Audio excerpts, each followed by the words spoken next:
सतगुरुदेव की जय। वीडियो को लाइक और शेयर जरूर करें, सब्सक्राइब जरूर करें। और परमात्मा जब चाहे जिस क्षण में पृथ्वी पर आ जाता है और 1 सेकंड में अपने लोक में होता है। इसके विषय में आदरणीय नानक साहब जी कहते हैं कि अंधुल्ला नीच जात परदेसी मेरा छिन आवे तिल जावे और ताकि संगत नानक रहंदा क्यों कर मोंढा पावे। नानक साहब जी ने कहा कि फाई सूरत मुलुक की वेश ए ठगवाड़ा ठगी देश खरा सियाणा बहुता बार ये धानक रूप रहा करता।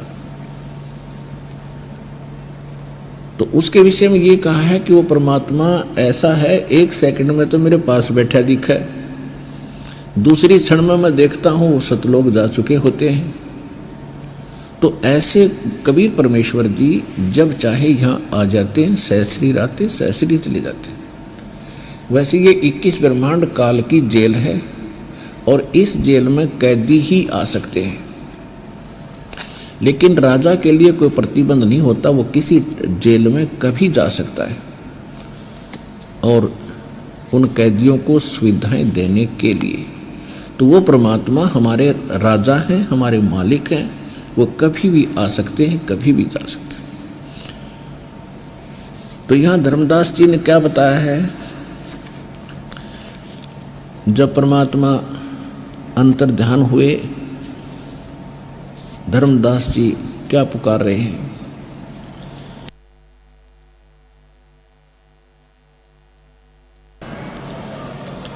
आज मोहे दर्शन दियो जी कबीर, आज मोहे दर्शन दियो जी कबीर। सतलोक से चल कर आए, सतलोक से चल कर आए, काटन यम की जंजीर। आज मोहे दर्शन दियो जी कबीर, आज मोहे दर्शन दियो जी कबीर। थारे दर्शन से मारे पाप कटत हैं, थारे दर्शन से मारे पाप कटत हैं, निर्मल होवे जी शरीर। आज मोहे दर्शन दियो जी कबीर, आज मोहे दर्शन दियो जी कबीर। अमृत भोजन मारे सतगुरु कर है, अमृत भोजन मारे सतगुरु जी में, वो शब्द दूध की खीर। आज मोहे दर्शन दियो जी कबीर, आज मोहे दर्शन दियो जी कबीर। हिंदू के तुम देव कहाए, हिंदू के तुम देव कहाए, मुसलमान के पीर। आज मोहे दर्शन दियो जी कबीर, आज मोहे दर्शन दियो जी कबीर। दोनों दीन का झगड़ा छिड़ गया, दोनों धर्मों का झगड़ा छिड़ गया, वहाँ टोहे ना पाए शरीर। आज मोहे दर्शन दियो जी कबीर, आज मोहे दर्शन दियो जी कबीर। धर्मदास की अरज गुसाई, धर्मदास की अरज गुसाई, बेड़ा लंगाइयो पर ले तीर। आज मोहे दर्शन दियो जी कबीर, आज मोहे दर्शन दियो जी कबीर। अब हम जो आज सिद्ध करना चाह रहे हैं आपको, वेद बताते हैं ऋग्वेद मंडल नंबर 9 सूक्त 86 का 86 का 26 और 27 मंत्र। उसमें क्या लिखा है कि परमात्मा धूलोक के, धूलोक माने उस तेजो में स्थान सतलोक के, सतलोक एक पृथ्वी है, उसका कलर वाइट है, जैसे कि तक काले रंग की मिट्टी होती है और कहीं पर लाल रंग का बालू रेत होता है, तो उस परमात्मा वहाँ की जो मिट्टी है कंप्लीट एक कलर की है और सफ़ेद है और उसमें से बहुत ज़्यादा प्रकाश निकल रहा है। और वहाँ पर जितने भी वृक्ष हैं, पेड़ पौधे हैं, सभी वाइट कलर के हैं। वाइट हैं लेकिन उनके अंतर होता है, प्रत्येक फल का थोड़ा सा हटकर कलर होता है, पत्तों का थोड़ा सा हटकर होता है, पेड़ का हटकर होता है, होता सफ़ेद ही है। तो वहाँ क्या बताते हैं कि वो परमात्मा उस धूल लोक के, उस सतलोक के तीसरे पोर्शन में, थर्ड पार्ट में टॉप पर विराजमान है। वहाँ 3 विभाग हैं उस सतलोक के। जैसे दिल्ली है अपना राजधानी, तो दिल्ली के 3 पोर्शन हैं। एक तो बाहरी ग्रामीण क्षेत्र है, वो दिल्ली स्टेट ही कहलाता है, और फिर वो क्षेत्र है जहाँ बाजार बने हुए हैं, दूसरा, और तीसरा जहाँ पर हमारे प्रधानमंत्री जी और हमारी जो पार्लियामेंट बैठती है वो तीसरा स्थान है। इसी प्रकार वो परमात्मा धूलोक के तीसरे स्थान पर विराजमान है और वो परमात्मा वहाँ से चलकर आता है, बिजली जैसी गति से आता है। अच्छी आत्माओं को मिलता है और भक्तों के पाप नाश करता है जो साधना करते हैं।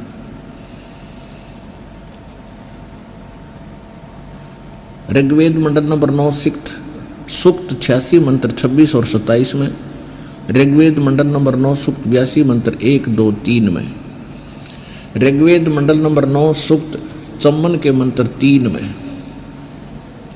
ऋग्वेद मंडल नंबर 9 सूक्त 20 मंत्र 1 में, ऋग्वेद मंडल नंबर 9 सूक्त 1 मंत्र 8 और 9 में, ऋग्वेद मंडल नंबर 9 सूक्त 94 के मंत्र 1 में, ऋग्वेद मंडल नंबर 9 सूक्त 95 के मंत्र 2 में, ऋग्वेद मंडल नंबर 9 सूक्त 96 यानी 96 के मंत्र 17 से लेकर 16 से लेकर 20 तक, और भी अनेक स्थानों पर इसका सारांश बता देता है दास कि वो परमात्मा 3 प्रकार से लीला करता है सभी प्राणियों की केयर टेक करने के लिए, देखभाल के लिए।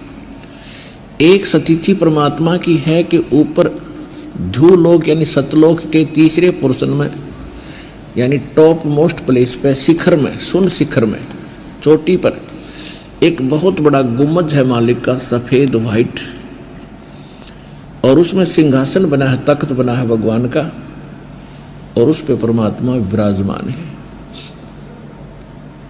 जैसे राजा बैठते हैं अपने सिंहासन के ऊपर, ऐसे मालिक विराजमान है। और परमात्मा नर आकार हैं, कबीर सदृश हैं, कबीर साहिब जैसा ही उनका रूप है। उनके एक रोम में यानी एक बाल में करोड़ सूर्य मिला दे, करोड़ चंद्रमा, इतना प्रकाश है। और सिर पे मुकुट है जैसे राजा लोग पहनते हैं, और उसके ऊपर एक छत्र बना हुआ है। तो वो परमात्मा वहां विराजमान है इस रूप में। वहां से जब वो चलकर आते हैं, अपने उस तेज को हल्का कर लेते हैं, हल्का तेज पुंज का शरीर बना लेते हैं, क्योंकि एज इट इज रोशनी युक्त आ जाए, प्रकाश युक्त, तो हमारी चरम दृष्टि उन मालिक को देख नहीं सकेगी, जैसे उल्लू सूर्य नहीं देख सकता। यही स्थिति अपनी हो जाए, इसलिए वो अपने शरीर के उस नूर को, तेज को हल्का कर लेते हैं, सरल करते हैं, और फिर आकर के हमें मिलते हैं, हमें ज्ञान सुनाते हैं।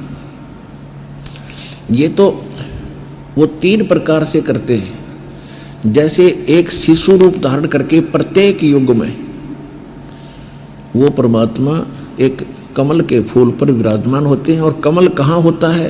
अंडरस्टूड है, जल में होता है, सरोवर में होता है। जिस कारण से यानी परमात्मा सतलोक से चलकर आकर कमल के फूल यानी जल के ऊपर विराजमान होने से यही कबीर भगवान नारायण उपमात्मक नाम से भी प्रसिद्ध होते हैं। आज तक हम नारायण मानते रहे श्री विष्णु जी को जो शेष नाग की सैया पर लेटा हुआ है, और इसी को हम सत्यनारायण कहने लगे। चलो नारायण तो मान लें क्योंकि पानी के ऊपर बैठा है, लेकिन सत्यनारायण तो नहीं है। सत्यनारायण माने अविनाशी। और ये श्रीमद् देवी भागवत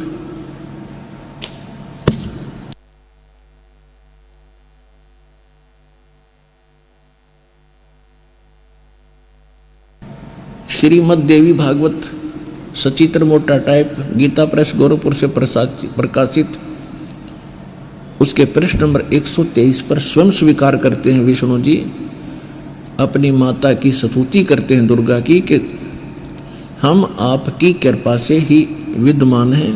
हमारा तो आविर्भाव माने जन्म, तिरोभाव माने मृत्यु होता रहता है, हम अविनाशी नहीं है। तो हम श्री विष्णु जी को सत्यनारायण मानकर उसकी कथा सुना और सुनते थे। सत्यनारायण का अर्थ है सत साहिब। साहिब माने भगवान, नारायण माने भगवान, और सत्य माने अविनाशी। नारायण शब्द का अर्थ क्यों बोला गया भगवान के लिए? क्योंकि नार माने जल होता है और आयन माने उस पर आकर विराजमान होने वाला। तो नारायण जल पर विराजमान होने वाले एकमात्र परमात्मा कबीर जी है। चारों युगों में आते हैं और चारों युगों में एक लीला ऐसी ही करते हैं, और वहां से कोई निसंतान उनको उठा ले जाती है परिवार, फिर वहां वो अपने परवरिश की लीला उनकी कंवारी गायों से होती है। कंवारी गायों का दूध पीकर भगवान लीला में शरीर से बड़े होते हैं। एक पूरा जीवन एक नागरिक, जेंटलमैन और अच्छा भक्त, अच्छा सतगुरु और अच्छे संत की वो भूमिका करके और एक अच्छे नागरिक की कि अपना करके खावे और लेकर देवे, वो भी करते हैं। तो वो लीला भगवान स्वयं करके जाते हैं, हमारे लिए उदाहरण छोड़ जाते हैं, और अपनी वो सच्चिदानंद घन ब्रह्म की वाणी द्वारा अपने मुख कमल से बोल बोल कर वो ज्ञान सुनाते हैं, जिसका अभाव हमारे सदग्रंथों में इस काल भगवान ने कर दिया होता है। तो यहां जो प्रमाण हम बता रहे हैं आपको, इन वेद मंत्रों में जो अभी आपको बोलकर सुनाई दास ने, इनका सारांश यही है कि वो परमात्मा जब शिशु रूप धारण करके आता है,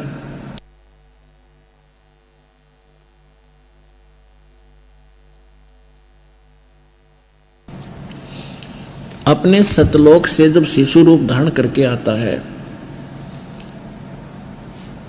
तो ऋग्वेद मंडल नंबर 9 सूक्त चमन के मंत्र 3 में लिखा है कि वो परमात्मा सभी भवनों, सभी लोकों के ऊपर ऊर्ध्व भाग में, ऊपर के भाग में, शिखर में, शून्य शिखर में विराजमान है, वहां बैठा है। और वहां से फिर अन्य मंत्रों से जो आपको बताया, इन सभी का सारांश यह है कि वहां से गति करके आता है। और जब वो शिशु रूप धारण करता है, ऋग्वेद मंडल नंबर 9 सूक्त 96 के मंत्र 16 से लेकर 20 तक, क्योंकि ये ज्ञान भगवान ने खुद दिया है, जो उन्होंने जैसे लिखना था लिख दिया। 16वें मंत्र में ऋग्वेद मंडल नंबर 9 सूक्त 96 के मंत्र 16 में कहा कि हे परमात्मा, आप अपना वास्तविक नाम बताएं, उसका ज्ञान कराएं, आपका वास्तविक नाम क्या है। तो 17वें मंत्र में ऋग्वेद मंडल नंबर 9 सूक्त 96 के मंत्र 17 में कहा है कि वो परमात्मा जब शिशु रूप धारण करके आता है और एक लीला करता हुआ बड़े होते हैं,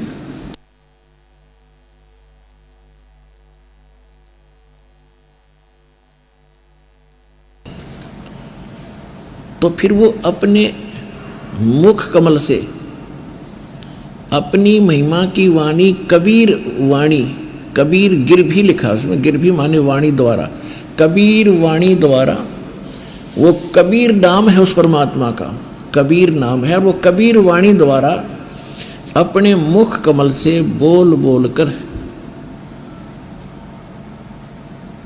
वो लोकोक्तियों के माध्यम से, कविताओं से, यानी चौपाइयों के माध्यम से, दोहाओं के माध्यम से और लोकोक्तियों के माध्यम से परमात्मा यानी पद्य भाग में वो ज्ञान सुनाते हैं। वो कबीर वाणी के द्वारा ऊंचे स्वर में कहीं भी खड़ा होकर के आवाज लगानी शुरू कर देते हैं और वो उसके अनुयायी उसको नोट कर लेते हैं। वो कबीर वाणी कहलाती है। जिस कारण से ऋग्वेद मंडल नंबर 9 सूक्त 96 के मंत्र 18 में ये कहा है कि जिस कारण से वो अपने मुख कमल से, कविताओं से, यानी दोहों के, चौपाइयों के माध्यम से ज्ञान बोलते हैं, जिस कारण से वो एक प्रसिद्ध कवि की भी उपाधि प्राप्त करते हैं। यानी प्रसिद्ध कवियों में से भी उनका एक गणना होती है, लेकिन वो भगवान होते हैं, अन्य कवि ही होते हैं। इतना निर्णायक ज्ञान दिया हमारे सदग्रंथों में, और उसी का समर्थन आज कौन कर रहे हैं? वो महापुरुष जिनको परमात्मा सीधे मिले और सचखंड लेकर गए, सतलोक लेकर गए, जहाँ हमने जाना है, जिसके लिए हमने प्रयत्न करना है, साधना करनी है, भक्ति करनी है, उसको प्राप्त करके ही हम सुखी होंगे। जैसे श्रीमद् भगवत गीता अध्याय नंबर 18 के श्लोक नंबर 62 में ये गीता ज्ञानदाता कहता है कि अर्जुन, कोई एक परम शक्ति है, पूर्ण सुखदायी है, शांतिदायक है, जो मेरे से अन्य है। इसलिए कह रहा कि अर्जुन तू सर्वभाव से उस परमेश्वर की शरण में जा, उसकी कृपा से तू परम शांति को और सनातन परम धाम को, शाश्वतम स्थानम, उस सत्यलोक को प्राप्त होगा। गीता अध्याय नंबर 15 के श्लोक 4 में कहा है कि जब तत्वदर्शी संत मिल जाए, क्योंकि गीता ज्ञानदाता गीता अध्याय नंबर 4 श्लोक 32 और 34 में ये स्पष्ट कर देता है कि पूर्ण परमात्मा अपने मुख कमल से एक तत्व ज्ञान का प्रकाश करता है, बोलता है, सुनाता है, और उसके अंदर धार्मिक अनुष्ठानों की विस्तार के साथ जानकारी दी गई होती है। उससे मैं परिचित नहीं हूँ। चौथे अध्याय के 34वें श्लोक में कहा कि उस तत्व ज्ञान को तू तत्वदर्शी संतों से पूछ।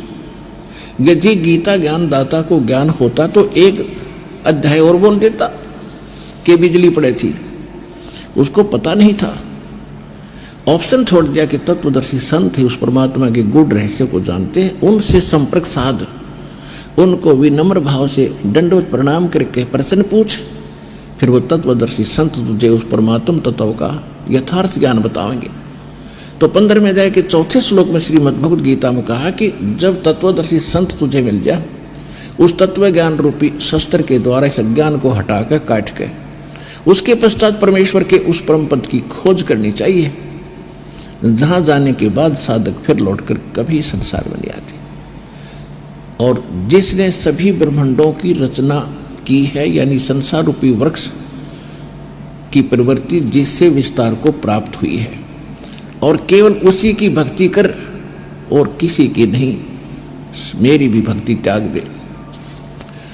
अब ये अपनी स्थिति बताता है गीता ज्ञानदाता दूसरे अध्याय के 12वें श्लोक में, चौथे अध्याय के 5 और 9 श्लोक में, और 10वें अध्याय के 2 श्लोक में, कि कहता है कि अर्जुन, मेरे और तेरे बहुत जन्म हो चुके हैं, आगे भी होंगे और पहले भी हुए हैं, और उनको तू नहीं जानता, मैं जानता हूँ।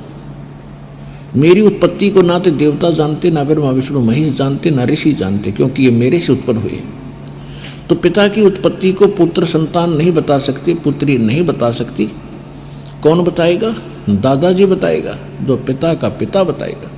तो सबका जो पिता है, जिसको परम पिता हम कहते हैं, वो कबीर देव हैं, कबीर साहब हैं। उन्होंने आके बताया इस ज्योति निरंजन की उत्पत्ति और ब्रह्मा विष्णु महेश की उत्पत्ति, दुर्गा की उत्पत्ति।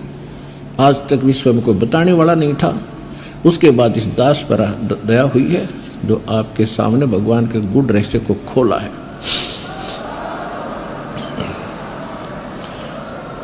तो ये गीता ज्ञान दाता कहता है कि यदि तूने मेरी शरण में रहना है तो अर्जुन जन्म मृत्यु तेरी भी रहेगी। यानी 18वें अध्याय के 62वें श्लोक में जो कहा है और 15वें अध्याय के 4थे श्लोक में जो कहा है, तो वो सतिथि इस गीता ज्ञानदाता यानी सर्वपुरुष ब्रह्म की भक्ति से नहीं प्राप्त हो सकती, कि जहाँ जाने के बाद लौटकर फिर संसार में नहीं आते। और जो शाश्वत स्थान है जहाँ परम शांति है, तो उसको ही प्राप्त होगी परम शांति, जो पूर्ण रूप से मोक्ष प्राप्त करके उस स्थान पर चला जाएगा जहाँ जाने के बाद फिर लौटकर संसार में नहीं आना पड़ता। तो उसके लिए गीता ज्ञानदाता खुद कहता मुझे बात पता नहीं, उसके लिए तत्वदर्शी संतों की खोज करने के लिए कह दिया। तो वो तत्वदर्शी संत कौन कौन थे? आदरणीय धर्मदास साहिब जी, आदरणीय मुल्कदास साहिब जी, आदरणीय नानक साहिब जी, आदरणीय दादू साहिब जी, आदरणीय गरीबदास साहिब जी, गांव छुरानी, जिला झज्जर, हरियाणा वाले, आदरणीय गीसा दास साहिब जी, गांव खेखड़ा, जिला बागपत, यूपी वाले, और आदरणीय स्वामी रामानंद जी, काशी वाले। तो ये महापुरुष थे तत्वदर्शी संत। और उनके बाद ये दास है वो तत्वदर्शी संत, ना बीच में कोई रहा और ना पहले था और ना आगे होगा। तो कहने का भाव ये है कि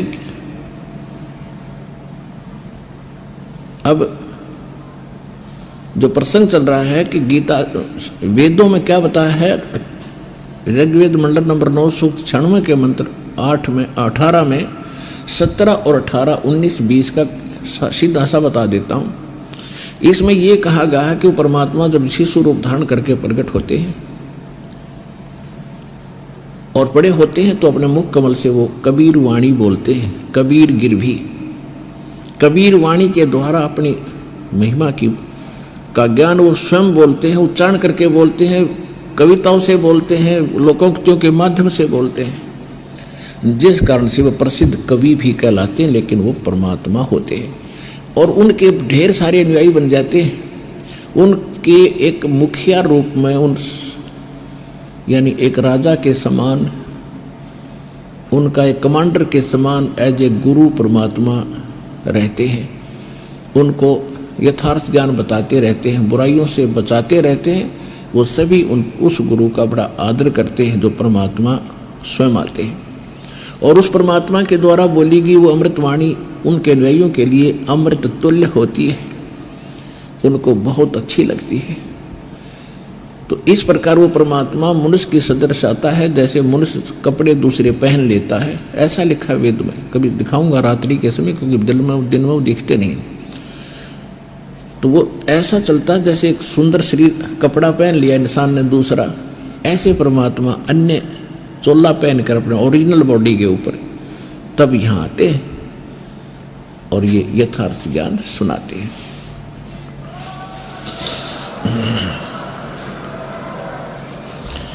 अब जो वेद बताते हैं वही हमारे वो महापुरुष बताते हैं जिनको भगवान मिले। तो इस ज्ञान को सुनने के बाद फिर आप संशय रहित हो जाओगे। और श्रीमद् भगवत गीता अध्याय नंबर 2 के श्लोक नंबर 53 में यही कहा कि अर्जुन, जिस समय तेरी बुद्धि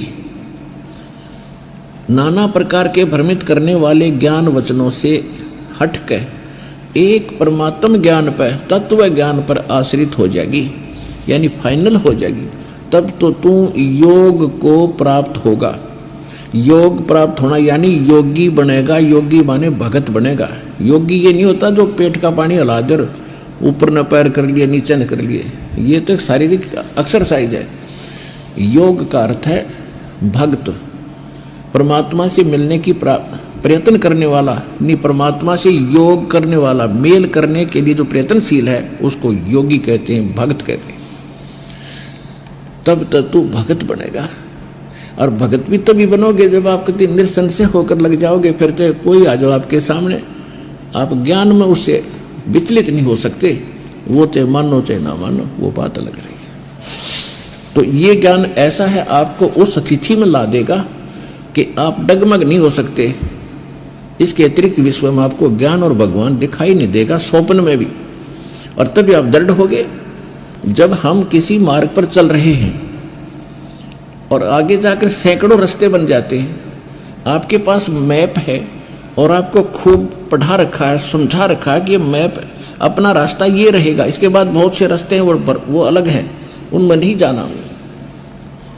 तो फिर आप कैसे मिसगाइड हो जाओगे? तो ये जो ज्ञान आपको दिया जा रहा है, सतलोक जाने का एक मैप आपके सामने रखा जा रहा है। और इस मार्ग पर आप विचलित होगे तो पता नहीं कहाँ जाकर रुकोगे फिर।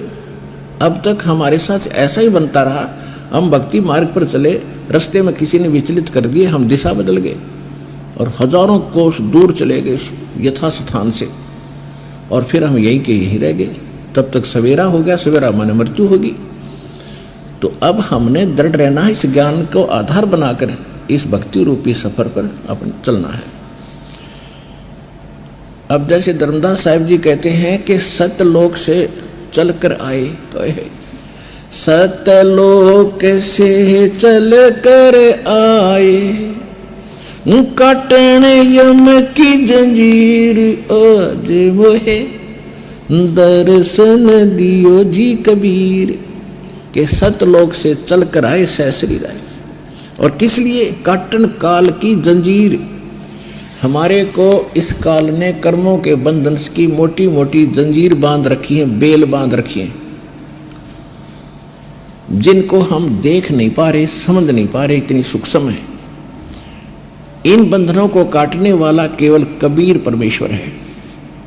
यजुर्वेद अध्याय नंबर 5 के मंत्र नंबर 32 में कहा है कि उसी कसी कबीर अंगारी हसी बम्भारी हसी, रत सवर ज्योति रत धामा हसी, सम्राट हसी, सबका मालिक वही है। इसका अर्थ होता है उसी के माने परम शांतिदायक हसी माने है, जो पूर्ण शांति देने वाला।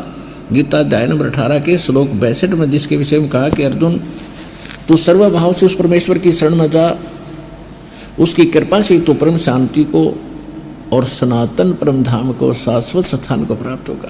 तो वो यजुर्वेद बता रहा है 5वें अध्याय का 32वां श्लोक के उसी कसी जो परम शांतिदायक है, वो कबीर अंगारी असी, कबीर बम्भारी असी, वो कबीर असी, वो कबीर भगवान है, वो कबीर देव है, कबीर साहब है, जो परम शांतिदायक है। और अंगारी माने पापों का नाश करने वाला, बम्भारी माने बंधनों का शत्रु यानी बंदी छोड़, और रतधामा, और रतधामा यानी सतलोक में रहने वाला वो कबीर रसी, वो कबीर परमात्मा। और यही ये सब महापुरुष बता रहे हैं। क्या बताते हैं कि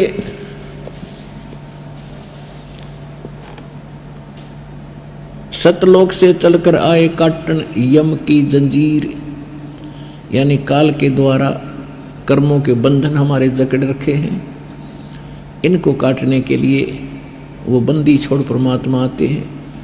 और कबीर परमेश्वर जी भी कहते हैं, अमर करूं सतलोक पठाऊं, तात बंदी छोड़ कहाऊं, बंदी छोड़ हमारा नामम, अजर अमर है अस्थिर ठामम। अमर करूंगा और सतलोक भेज दूंगा तुम्हारे को। सतलोक हम तभी जाएंगे जब हमारे सब कर्मों का नाश हो जाएगा, वो काट दिए जाएंगे। तो परमात्मा कहते अमर करूं सतलोक पठाऊं, सतलोक भेजूंगा, तात बंदी छोड़ कहाऊं, इसलिए मैं बंदी छोड़ कहलाता हूं। बंदी छोड़ हमारा नामम, अजर अमर है अस्थिर ठामम। हमारा बंदी छोड़ नाम है और हमारा स्थान वो अजर और अमर है, वो शाश्वत स्थान है, सत्यलोक है।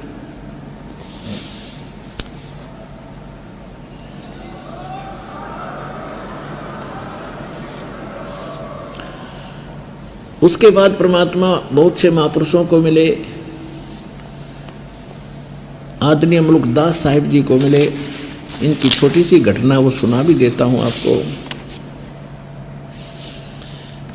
परमात्मा की लीला में है ही, आप सुना रहे हैं दास साहब को, परमात्मा के विधान में भी लिखा है, वेदों में भी लिखा है, परमात्मा की वाणी में भी लिखा है कि परमात्मा आते हैं, अच्छी आत्माओं को मिलते हैं, खोजते फिरते हैं।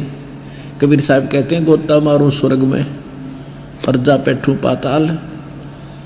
और प्यारी आत्मा गरीबदास जी को समझा रहे हैं, गरीबदास में खोजता फिरूं अपने हीरे मोती लाल, अपनी अच्छी आत्माओं को खोज रहा हूँ, मेरे लाल हैं, बिखर गए दरिया में, संसार रूपी दरिया में गिर गए, इनको निकालने के लिए गोते लगा रहा हूँ। कभी स्वर्ग में जाता हूँ, कभी पाताल जाता हूँ, कभी पृथ्वी पर आता हूँ। तो ऐसे खोजते खोजते परमात्मा कोई ना कोई कारण बनाते हैं। सौ छल सीधर मैं करूँ अपने जन के काज। जब परमात्मा आते हैं, एक अच्छे भक्त और संत का रोल भी वही करते हैं। एक समय परमात्मा कबीर भगवान जी जब प्रकट थे, एक साधु रूप बना के साधु रूप में रहते थे। भक्त आमंत्रित करते थे, महाराज हमारे घर आना, महाराज हमारे घर आना। तो घर घर जा जा के परमात्मा ने कुछ आत्माओं को दृढ़ किया, उनको परिपूर्ण की, उनको भक्ति यानी पुनः से पुनर्चार्ज किया ताकि इनको सुख मिलते रहे। जब तक भक्ति युग आना था, इस युग तक आपको परमात्मा कहीं ना कोई कारण बना के आप में धार्मिकता रख के बनाए रखने के लिए सौ कार्य किए हैं, ताकि आप में भगवान की चाह विद्यमान रहे। इस कारण से वो घरों में जाते थे, घर में जा कर के 2-2 3-3 दिन एक घर में समझाते थे, सब बच्चों को लाइन पर लगाते थे, जो अच्छी विशेष आत्माएं होती हैं उनके लिए। तो मलुकदास एक किसान थे बहुत बड़े, लेकिन वो खत्री जाति से, अरोड़ा जाति से थे।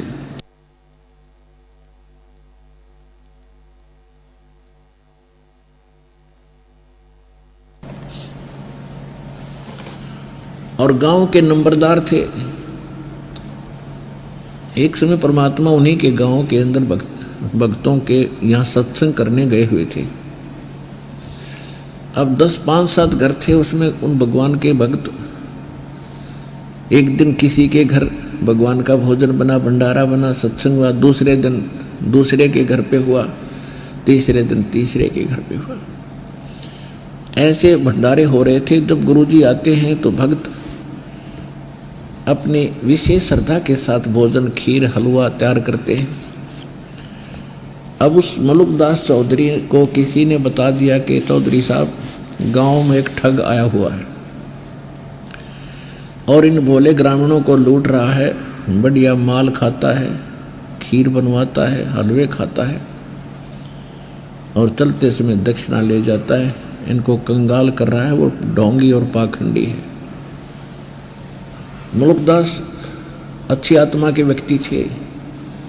उन्होंने कहा भी ठीक है, देखेंगे, साधु संत ऐसे नहीं होते। फिर भी वो बार बार कहने से उनके मन में कोई दोष आया, तो वो घूमने के लिए गया हुआ था सुबह सुबह। तो वो निकला जिस गली से, उसी गली में भगत का घर था। मलुकदास का आना होया, हर उधर से हलवे में का छौंक लाना होया, पार्टी महक दूर तक। मलुकदास ने पूछा झांक का, भाई क्या हो रहा है, कैसे हलवे बन रहे तुम्हारे भक्तों? उन्होंने कहा जी हमारे गुरुजी आए हैं, हम भंडारा कर रहे हैं, आप भी आइयो चौधरी साहब। वो तब तो चला गया भाई। अगले दिन दूसरी गली से गया, उसमें फिर ऐसे हलवे की पाँच डली वो मैं कही, उसने चुकर दे गया। आखिर में उस पर नहीं रहा गया भाई, तो रोज कई दिन हो गए यहीं रुक रहा है, आज इसने समझा देता हूँ और भगा देता हूँ। लेकिन फिर भी भक्त श्रद्धा, पिछले संस्कार अच्छे होते हैं, साधु संतों से जल्दी सी अच्छी आत्मा अभद्र व्यवहार नहीं करते। फिर भी उसने जाके राम राम किया।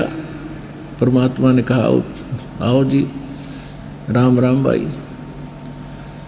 कहने लगा महाराज आप कैसे, कल देखा वहाँ थे, परसों देखा वहाँ थे, आज आप यहाँ हो, कुछ करके खाया करो, अट्टे कट्टे दिखाई देते हो, मजदूरी करो, अपना धंधा करो, क्यों इनको भ्रमित करे।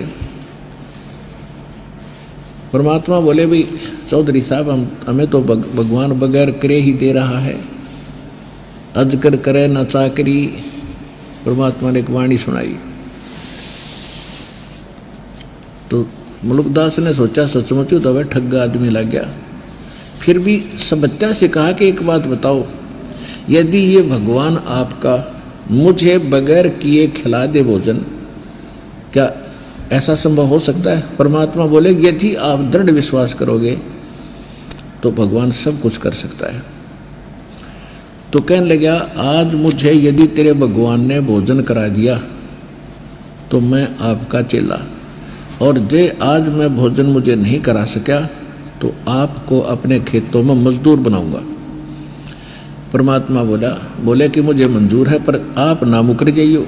हाँ, कहते समय पर आप डगमग हो जाओ। अगना मैं पक्का हूँ वचन का। अब जैसे मुलुकदास के अपने खेत थे पूर्व में गांव के, और चला गया पश्चिम में भी जंगल में गहरा जाके एक पेड़ के ऊपर बैठ गया जाके। अगर देखेंगे आज भगवान हमें कैसे भोजन करा देगा। मैं जाऊंगा ही नहीं कहीं, किसी से मिलूंगा ही नहीं। अब परमात्मा के नहीं कर दे, ये हमारी बालक सोच है, हमें ज्ञान मिला ही नहीं। उधर कोई ये भेड़ बकरी चराने वाले आगे, उनका कोई त्यौहार था, वो कहने लगे भाई खीर बना लो आज। उनमें एक आधी गायें गुएं भी थी, तो उन्होंने दूध निकाल कर खीर बनाने के लिए उसी वृक्ष के नीचे चूल्हा चढ़ा दिया। और वो बकरियां चराने वाले चले गए दूर के भी बन जा, जब खीर हमें आवाज़ लगा दी हम आ जाएंगे भोजन खाएंगे। उधर से क्या हुआ कि डाकुओं की मंडली आ गई घोड़ों पर सवार होकर, और खीर बनाने वाले ने देख ली कि वो धूल उठ रही है दूर से, ये धूली जो उठ रही है, उसको मालूम होता था कि इस तरह डाकू लोग आते हैं और यहीं से रास्ता जाता है, यहीं से आएंगे। वो छोड़ के खीर और भाग गया अपने साथियों के पास। अब वहाँ आकर वो रास्ते के गुजरे तो उन्होंने देखा डाकुओं ने कि अभी यहाँ कोई खाने पीने की वस्तु बन रही है, रोको। वो सारे उड़के। उस्ताद ने पूछा क्या है इसमें देखो। उनके हेड ने पूछा, उसने उठाकर देखा जी खीर है, कतीता जी बनन लग रही है। तो सारे उतर लिए घोड़ों पर से, भूख लग रही है, खीर खाओगे पहले। तो उनमें से एक कहने लगा भाई पहले ये देख लो कोई जालसाजी ना हो, इसमें कोई जहर मिला गया विष और सारे मर जाए, पहले किसी पशु पक्षी को खिला के देख लो थोड़ा।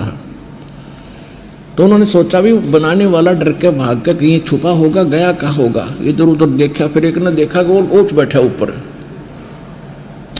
उसका कहने लगे वो बैठा ऊपर।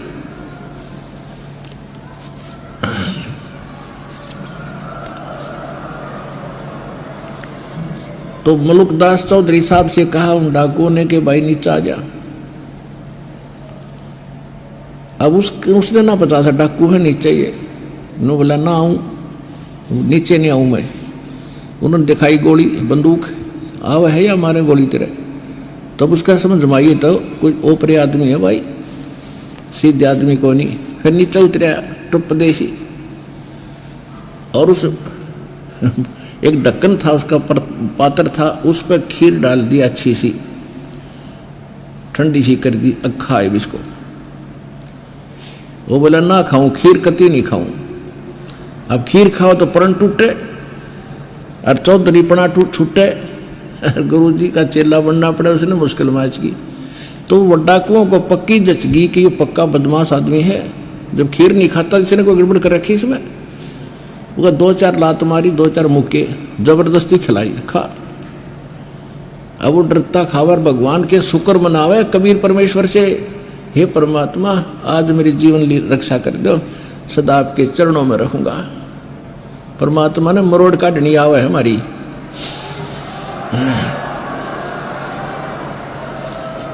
अपला तुन पाक रहा था बिरान माटी करवाओ, कहते सोचल छिदर मैं करूं अपने जन के काज। वो प्यारी आत्मा थी उनकी, कैसे जान दे नरक में उनको। ये चौधरी बना दो, चौधरी बना दो, 2 दिन का है, मृत्यु के बाद गधा बनाओ चौधरी साहब। खा क्या ये जीवन, हमें पता नहीं, भगवान को मालूम है हमारे भविष्य का। इसलिए वो हमारे लिए भरम रहे हैं, भटक रहे हैं, रे हो रहे हैं। हम बालक हैं, माया की भांग पी के लेट गए थे, कुछ भी हो देखी जाएगी, फिर क्या देखेंगे। अब उन्होंने खूब खिलाया डट के उसने और बैठ आध घंटे यहीं पर, मरेगा कि जीवेगा जब देखेंगे। जब उसका कुछ एक्शन नहीं हुआ तो फिर उसको कहा भाग तू यहाँ से, और फिर वो नवा खीर ख्यार खाई।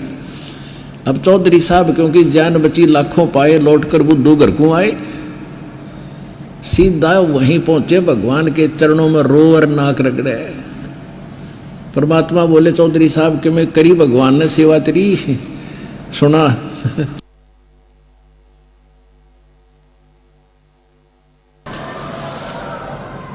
कहने लगा भगवान, हे गुरुजी आपके परमात्मा तो मर मर खीर खिलावे हैं, और आज से मेरा सारा भ्रम मिट गया मालिक। फिर परमात्मा ने उसको ज्ञान सुनाया। तो कहते हैं एक के चोट से धारिया जिन मिलन दाचा, उसी दिन से समर्पित हो गया और सारा ज्ञान समझा। उसके बाद फिर उस महापुरुष ने क्या कहा, जय पोरे मन सतगुरु नाम कबीर, जय पोरे मन परमेश्वर नाम कबीर। जैसे परमात्मा सुनाया करते महिमा,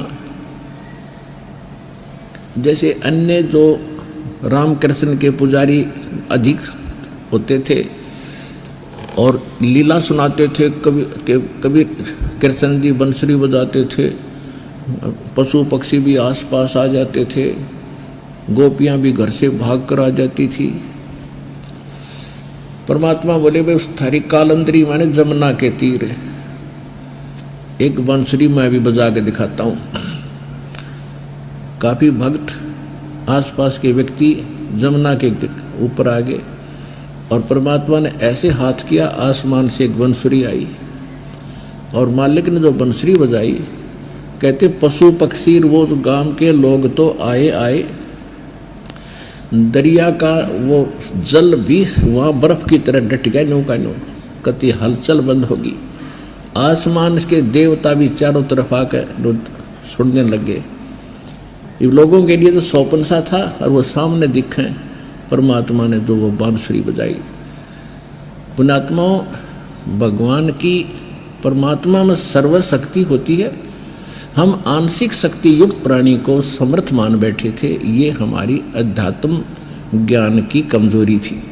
अब वो खत्म हो जाएगी इस तत्व ज्ञान से।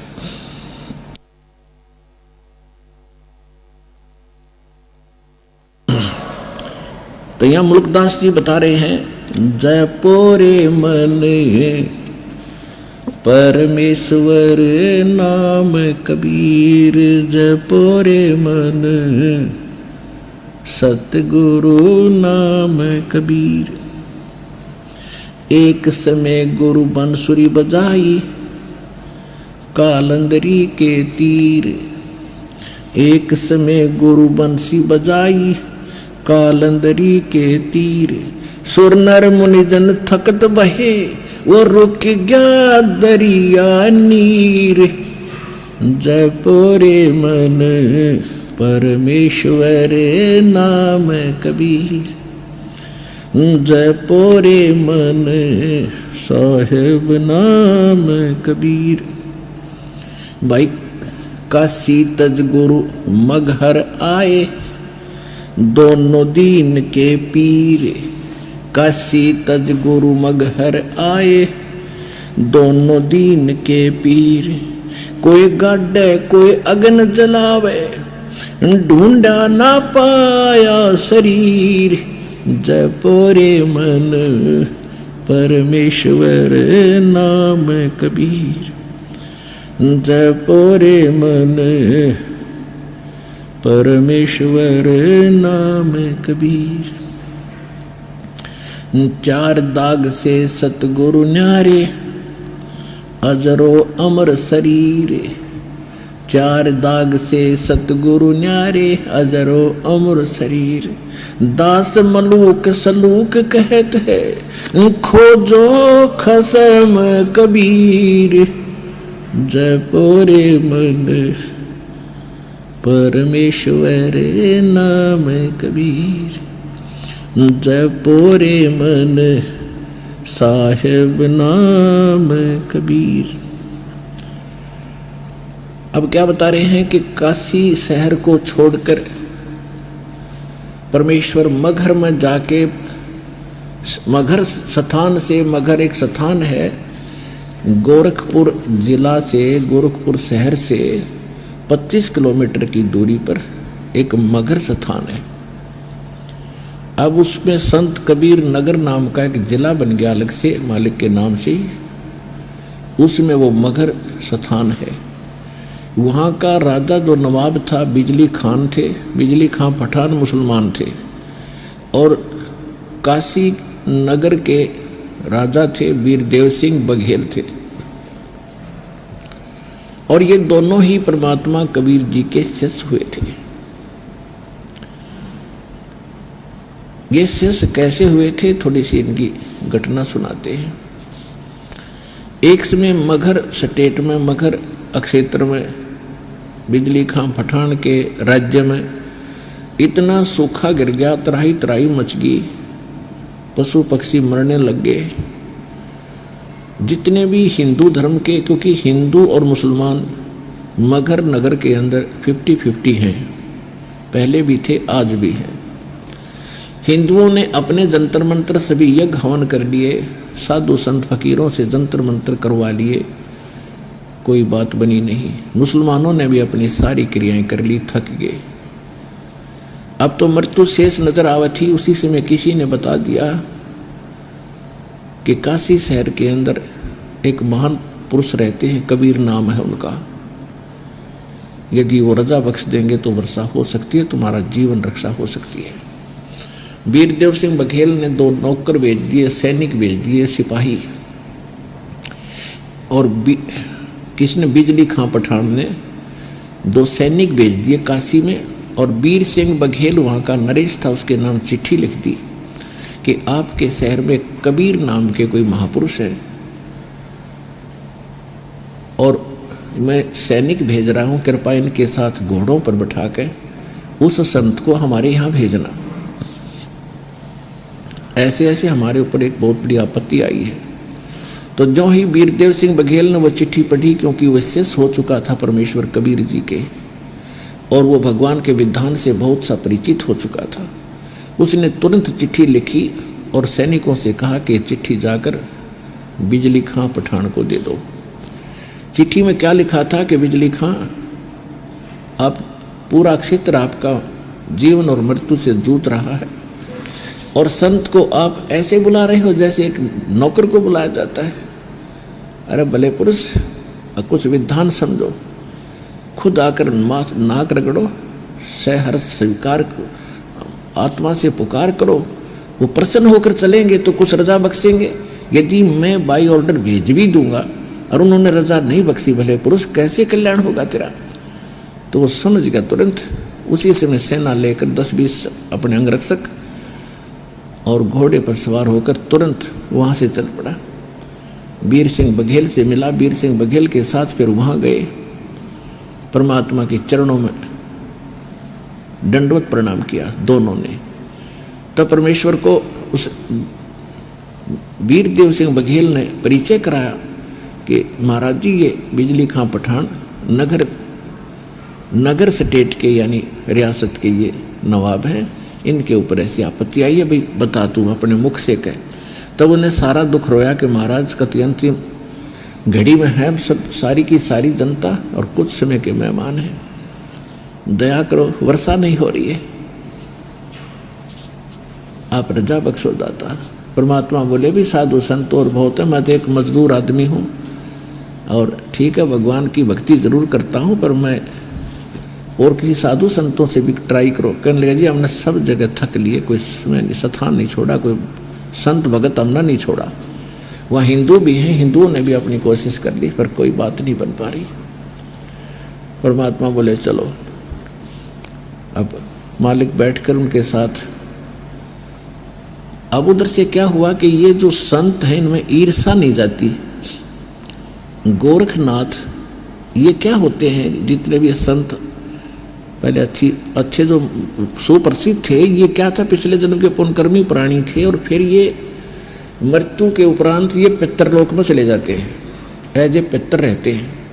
तो पिछले संस्कार इनके फिर भी कुछ विद्यमान रहते हैं, और जैसा इंसान इस शरीर में भाव स्वभाव होता है, वैसा ही सूक्ष्म शरीर में स्वभाव तो मन के अंदर है, आत्मा में है। तो इसको पता चला कि ऐसे कोई कबीर नाम का कोई संत आने वाला है, किसको, गोरखनाथ को, और वो अगर उस क्षेत्र में वर्षा करा देगा, क्योंकि गोरखनाथ का गोरखपुर जो स्थान है वहाँ उसका बहुत ज़्यादा प्रभुता रही है, गोरख टीला भी बना हुआ है वहाँ पर। तो इसको वहाँ उस पितरलोक में भी चिंता बन गई, इज्जत और बेइज्जती की, और वहाँ से एक साधु रूप बना के, और मगर के बाहर एक छोटा सा तालाब था, खेतों में छोटी सी जोड़ी होती है इस क्षेत्र में, खासकर छोटी सी तलैया बोलते हैं, छोटी जोड़ी कहते हैं हमारे यहाँ, यानी बहुत छोटा तालाब। वो सूखा पड़ा था, उसके किनारे बैठ गया, चमटा गाड़ के, वो त्रिशूल गाड़ के, आसन पदम लगा के। जब परमात्मा ने देखा कि ये, वो तो जानी जानते, पता था ये कौन है, आम जनता तो नहीं जानती थी। परमात्मा ने कहा कि वीर बिजली खां, घोड़ा रोको रोको रोको, सारे रुके। अरे महापुरुष आए तुम्हारे, आप ही, इनसे अर्जी नहीं लगाई तुमने, ये तो पता नहीं क्या करते हैं, ऐसे पहुंचे हुए सिद्ध पुरुष है। तो बिजली खां पठान, क्योंकि हमारी एक वैसे भी एक वृत्ति बनी हुई है, हमारा स्वभाव बना हुआ है, हम साधु उसको मानते हैं जिसने बड़ी सी जटा रखा रखी हो, बड़े बड़े बाल हों, एक लंगोट बांध रखा हो शरीर पे, राख रूख रमा रखी हो, ढूंढे दाने पर गात फूक रखा हो, हम सोचते साधु वही है। तो परमात्मा ने सोचा था इनका फेर फड़क ना रह जाए, देख लिया था साधु सब ने, उन वीर सिंह बघेल ने भी देख लिया था कि बैठा है। तो परमात्मा को पता था इनके मन में दोष रहेगी कि इससे ना होगा तो इससे करवा लेंगे, तब तक वो करें नहीं जब मन में दो भाव रहेंगे तुम्हारे। तो परमात्मा ने सोचा पहले यह फड़क निकलवा दें इसकी। तो उन्होंने कहा कि बिजली खां पठान है, अर्ज करो इनसे, ये तो कुछ भी कर सकते हैं, ऐसे सिद्ध पुरुष देख रहा, इनके चेहरे से लगता है बड़े पहुंचे हुए महापुरुष है। अब सुना के कह रहे थे गोरखनाथ को, गोरखनाथ फूल गया, डोडा हो गया, अक्यों तक मना संत पाए तो मन ने सरा मेरे को प्रशंसा कर रहा था। तो वीर सिंह बिजली खां पठान ने जाके प्रणाम किया, कहा कि महाराज ऐसे ऐसे बुरा हाल हो गया हमारा, त्राही त्राही मच गई है, काफ़ी समय से वर्षा नहीं हो रही है, दया करो वर्षा करा दो, कोई जल व्यवस्था करो। गोरखनाथ जी उठे, वो त्रिशूल गाड़ रखा था जमीन पर, वो निकाला, उस जोड़ी के बीच में जाकर त्रिशूल मारा ऐसे जमीन में, और फिर निकाल दिया। उसमें से एक जल स्रोत निकला और वो तलैया भरगी, वह तलैया भरगी। तो परमात्मा बोले कबीर जी देखो भाई रे, तुम कहाँ घूम रहे थे, तुम्हारे गांव के गोरे बैठे महापुरुष देख कर दिया ना पानी पानी। अब वीर सिंह वो बिजली खां पठान कहने लगा महाराज उस सिद्ध पुरुष से कि महाराज इससे तो एक दिन के भी पशु ना तृप्त हो सकते, वर्षा कराओ दाता।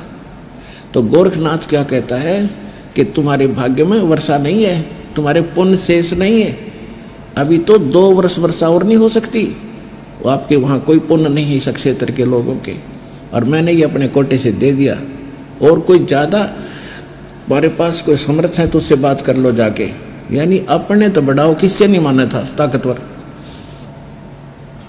अब होता हो गया फ्यूज। अब वो उनको पता लगी गया था कि इससे काम कैच क्या चलेगा, एक सारे पशु एक बार पी जाएंगे इसको। तो तब उनकी फड़क निकली और कहा भगवान आप दया करो। कौन? वो बिजली खां पठान, और साथ में नगर के लोग भी आगे काफी पता लगा महाराज आन लग रहे हैं, सारे निकल के आगे, क्यों मरे सब कुछ भूखे प्यासे। तो परमात्मा बोले भाई ठीक है, मैं तो एक भगत आदमी हूं, अर्जी लाऊंगा भगवान तो सुन ली तो मेरी। जहां वो बैठा था गोरखनाथ, उससे 100 फुट दूरी पे परमात्मा बैठ गए ध्यान मगन होकर, एक सिर्फ लीला कर रहे थे, और कहा भी तुम अपने घर न जाओ सारे, मैं अर्जी लाऊंगा जब मेरी सुन ली है। इब कैसे जावे, सबके पैरों तले की धरती खिसकेगी कि भाई में वर्षा उर्षा हो तो चलना है। अरे महाराज आड़े बैठ गया, आगे भी ना चाहता। परमात्मा बोले तुम जाओ भाई, ना रास्ते में भीग जाओगे, बच्चे भी हैं तुम्हारे साथ।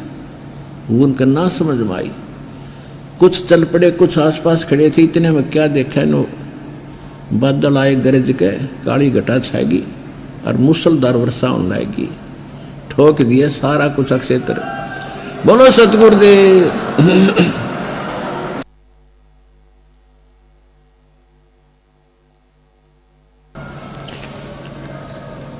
जल जल कर दिया 1 घंटे के अंदर, कति फुल फुल। सारा गांव उमड़ के चरणों में गिर गया। गोरखनाथ ठाकर चमटा जाता रहा। अगिया कीमती मैं तो कह रहा था कि 2 वर्ष तो वर्षा नहीं हो गई, यो डूंडा ठा दिया। इस नाथ जय समर्थ सतगुरु जो चावे सो कर ही, और 14 कोट दूत जम डर ही। ऊत भूत चमत्रास निवारे, और चित्रगुप्त के कागज पाड़े। ये समर्थ कबीर भगवान है। इस प्रकार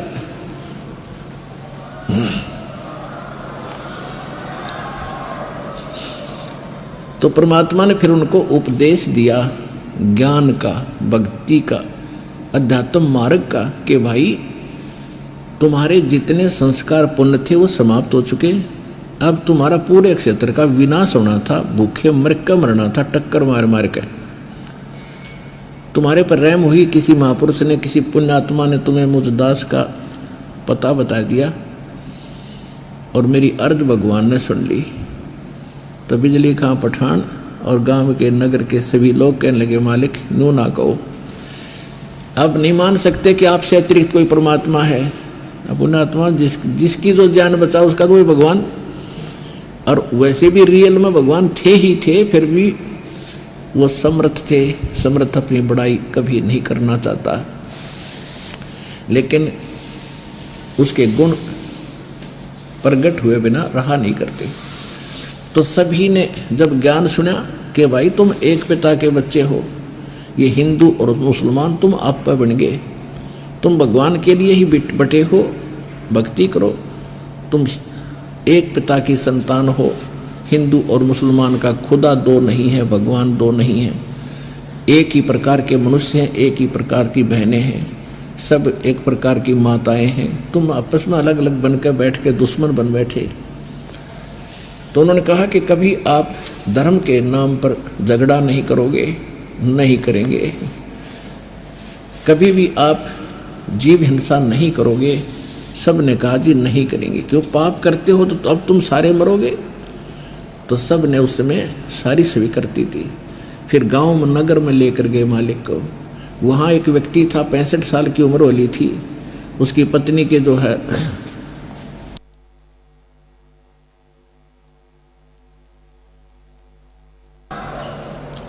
उसकी पत्नी की माहवारी भी बंद हो चुकी थी। और एक का मात्र रट लगा रहा था, भगवान संतान दे। उसकी पत्नी भी रोए बुरी तरह, भगवान औलाद नहीं, औलाद नहीं। तो परमात्मा ने आशीर्वाद दे दिया, भाई ये तो चल खिलौना दे दूंगा पर भक्ति भी कर लो। उसके 10वें महीने उस माई का लड़का हो गया। ये दास वहाँ गए थे पर्सनली बहुत से भक्तों को लेकर के मगहर के अंदर। तो मगहर के अंदर जब परमात्मा वहाँ गए हुए थे तो हमने जो पता किया उन्होंने बताया ऐसा ही जो हम सुना करते थे कि यहाँ एक पूरा मोहल्ला है, मोहल्ला यानी एक पूरी कॉलोनी है जो परमात्मा के नाम से उस मोहल्ले का नाम है। उस मोहल्ले का नाम है कबीर करम मोहल्ला। कबीर करम मोहल्ला यानी कॉलोनी।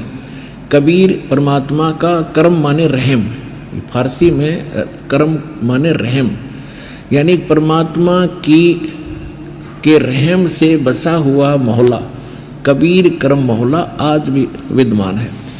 तो ये सुख और न्यारा दिया, और भी बहुत से परमात्मा ने ये सुख दिए। तो बिजली खां पठान और वहाँ के जितने थे सभी परमात्मा के शिष्य बने, हिंदू और मुसलमान।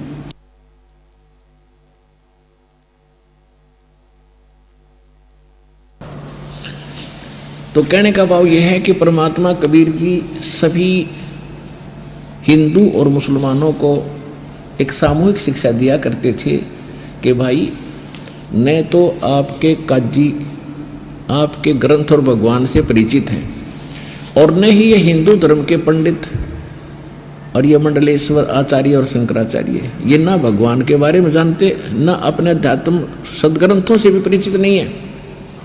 ये केवल आपको दंत कथा सुना के, लोक वेद सुना के अपनी रोजी रोटी चला रहे हैं। तुम्हारा जीवन नाश हो रहा है। मनुष्य जीवन कोई वैसे नहीं मिलता।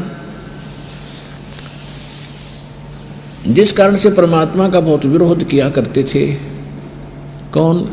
काजी और मुल्ला, पंडित और मंडलेश्वर, और कहा करते थे ये धानक है, जुलाहा है, ये क्या जाने सदग्रंथों के बारे में, शिक्षा इसके पास नहीं, कोरी बकवास घटता है, ये झूठ बोलता है। तो उस समय हमने यह मान ली सच्ची कि कबीर जी अशिक्षित हैं, हमारे धर्मगुरु पंडित और मुल्ला और काजी ये पढ़े लिखे हैं, इन्होंने भगवान को ठीक ही जाना होगा। हम परमात्मा की उन बातों पर को भूल गए जो भगवान कहा करते कि ये कुछ नहीं जानते, तुम्हें भ्रमित किए हुए हैं, तुम्हारा जीवन नाश करते। वो हमारे गले उस समय ना उतरी, और आज क्योंकि परमात्मा ने हमें शिक्षित किया, उन्हीं सदग्रंथों से वो सच्चाई सामने आई। अब आपने सब न मान ली। आप वही आत्मा हो जो भगवान के साथ 600 वर्ष पहले भी रहे थे। 64 लाख से हुए थे परमात्मा के।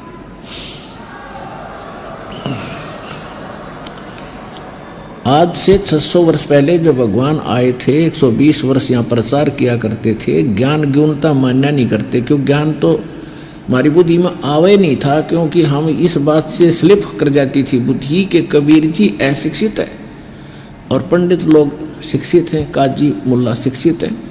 तो ज्ञान तो हमने घना सा सुना नहीं, लेकिन परमात्मा तो समर्थ थे, हमारे पिता हैं, हमारे लिए भटक रहे। तो वो ये चाहते थे कि एक बार ये कुछ दिन मेरे साथ लग जा और इनको भक्ति से कुछ चार्ज कर दूं, इनका घड़ा भर दूं, और फिर जब तक पीढ़ी पिछली पीढ़ी का युग समय आओगा 1997 के बाद तक, कि तब तक इनके पुण्य युग घड़ा भरा रहे और ये घड़े दुखी ना हो, भगवान की आस्था इनमें बनी रहे, इनको मनुष्य जीवन मिलते रहे। मनुष्य जीवन मिलते रहेंगे तो भगवान की चाह भी बनी रहेगी। वो चार्ज करना चाहते थे। इसलिए जितने भी 64 लाख से होना कोई बालकों का खेल नहीं, एक धानक के, एक जुलाहे के, एक मजदूर के, और कोई जंतर मंत्र जानता नहीं, कोई फू फा करता नहीं। आशीर्वाद दे दिया, सारे सुख। ऐसे कोड, ऐसे कैर टूट रहे थे जिन परिवारों पर परमात्मा के आशीर्वाद मात्र से सुख हो गया, ठीक हो गए, तो फिर सत्संग में भी आने लगे। सत्संग में आने से क्या होता है कि परमात्मा के वचनों से भी हमारी बैटरी चार्ज होती है। इस तत्व ज्ञान के सुनने मात्र से भी, परम संत के वचन सुनने से भी, के मुख से सुनने से भी हमारे ऊपर बहुत पुण्य संग्रहित होते हैं और पाप का मैल उतरता है। तो फिर आने लगे और 100 जगह जाके गुण गाने लगे कि भगवान आए हैं, परमात्मा यानी परम शक्ति युक्त हैं, सब लागे कर्ण, और सब जो भी आ गया मालिक के पास सबको सुखी कर दिया। फिर तो हक्के बक्के रह जाते कि हम सब जगह धक्के खा लिए, मंडलेश्वरों के पास जा लिए, मुल्ला और काजियों के पास भटक लिए, हमें कोई राहत मिली नहीं, और इनसे आशीर्वाद मात्र से। और फिर नाम देते थे, प्रथम ये 5 नाम देते थे दाता कि इनकी भक्ति करो। तो वो चार्ज कर गए हमारे को। 64 लाख से सो गए थे उसमें दाता के।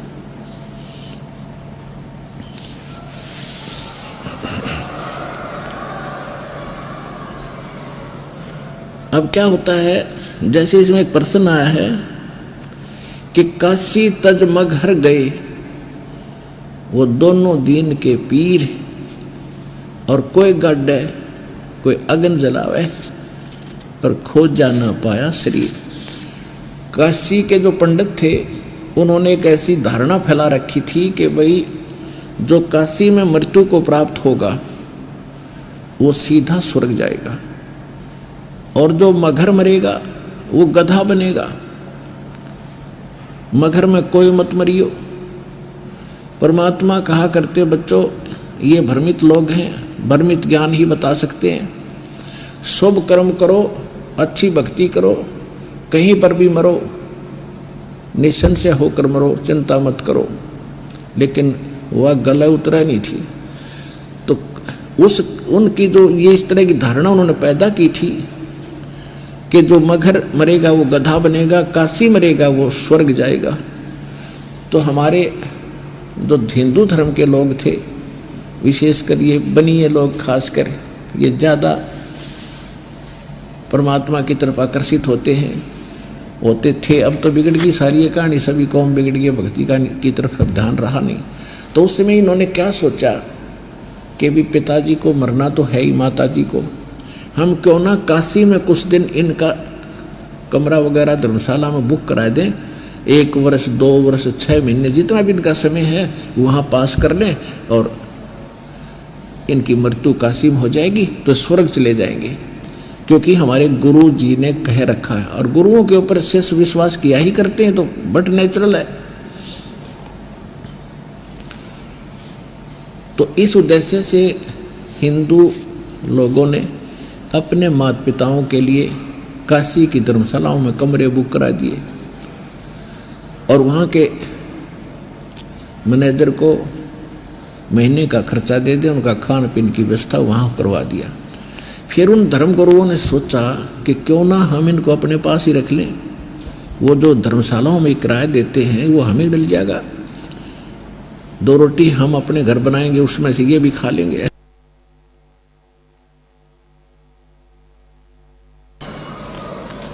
तो एक एक पंडित जी ने और 6-7 बुढ़े बुढ़िया राख ली लालच में।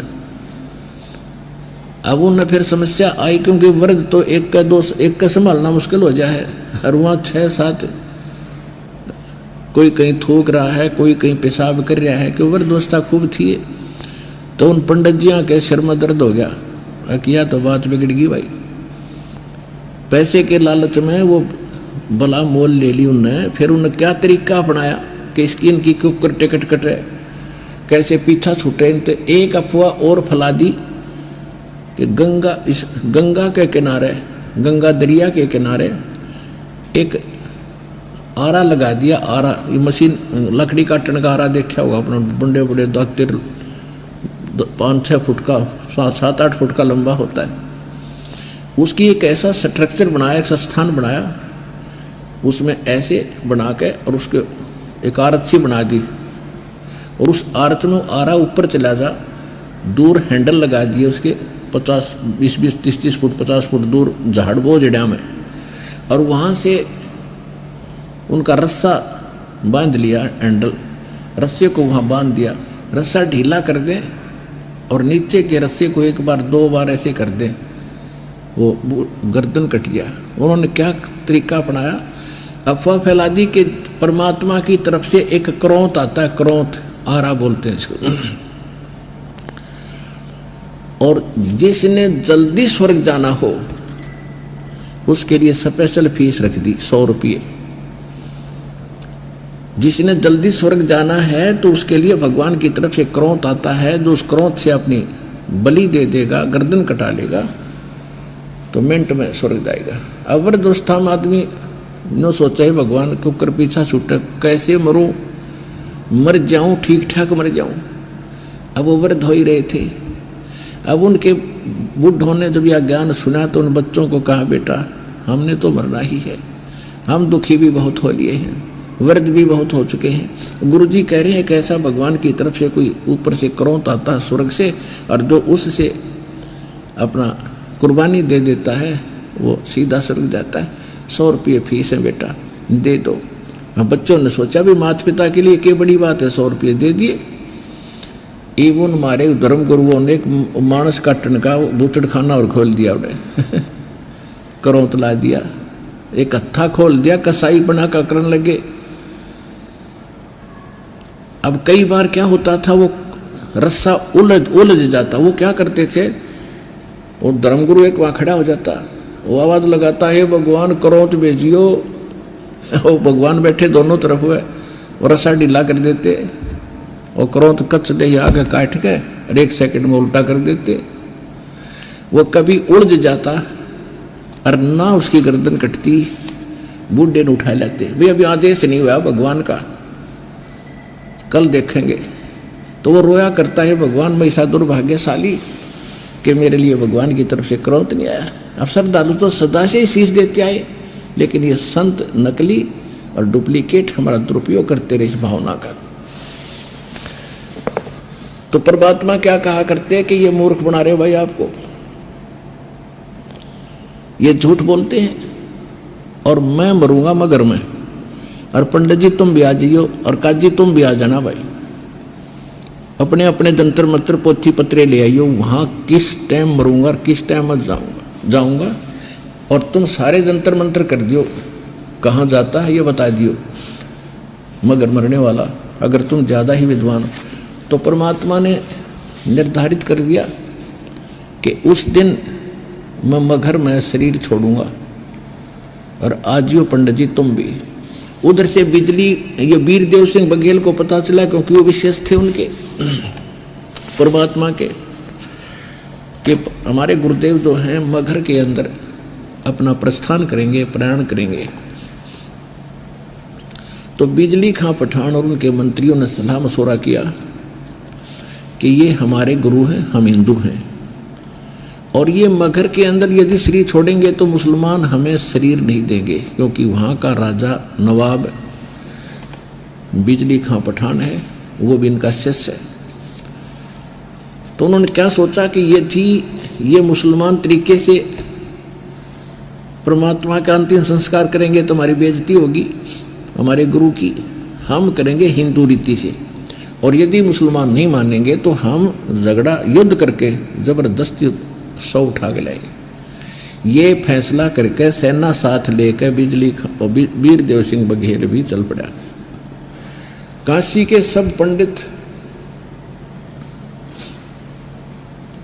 और भी दर्शक पैदल चले। परमात्मा 120 वर्ष शरीर हो चुका था मालिक का, 120 वर्ष लीला में शरीर, 120 वर्ष की आयु में, और काशी से लेकर मगर तक पैदल पहुंचे, 3 रोज में पहुंचे। तो वहां जाकर क्या देखा कि कोई जल नहीं था, उसमें यह बता रखा था कि शंकर भगवान ने उस मगर की भूमि को श्राप दे रखा है कि इसमें नीचे का पानी खत्म हो जाएगा। आसपास नीचे का पानी उसमें खारा था, दूर से लोग पीने के लिए लाते थे उस मगर की सीमा से बाहर। और एक नदी, एक दरिया बहा करती थी उसके साथ से, उसका नाम आमी नदी है, आमी नदी है। वो कति सूख गई थी, भगवान शंकर के श्राप से वो सूख गई थी। इस बात का पूरे क्षेत्र को पता था कि कबीर वो जैसे शिव जी आते हैं, इसको साथ धुरू बनाकर आते हैं, और किसी कारण से उनके साथ मुसलमानों ने बदतमीजी कर दी होगी, उन्होंने श्राप दे दिया कि जो मगर मरेगा गधा बनेगा। शंकर भगवान का श्राप था। और काशी हमारी पवित्र नगरी है, वहाँ मरेगा वो स्वर्ग में जाएगा, शंकर भगवान का श्राप था। और आमी नदी को भी सुखा दिया कि तुम पानी से भी तरसोगे। इस बात का सबको मालूम था। तो परमात्मा वहां गए, कहने लगे भाई मैं स्नान करूंगा। बिजली खां पठान वहां पहुंच गया, सारी व्यवस्था करी, गुरु जी के नहाने धोने के लिए पानी लाए, पीने के लिए।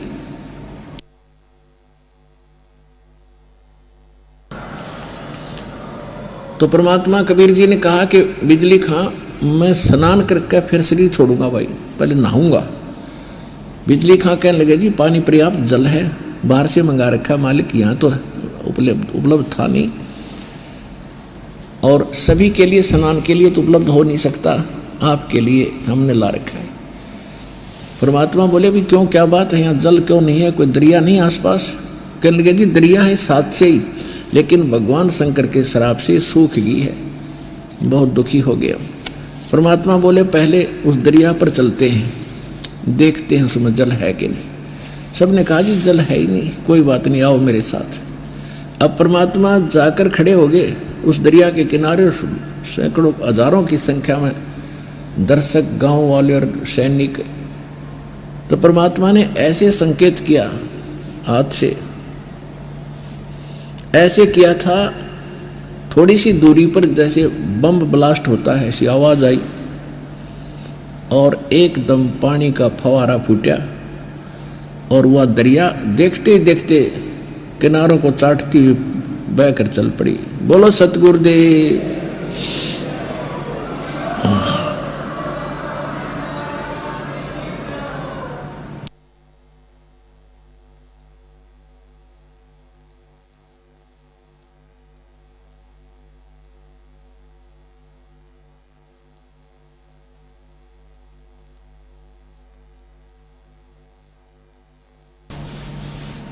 तो सभी ने स्नान किया और मलमल कह नहाए, सॉरी सब पिया खूब बढ़िया स्वच्छ जल।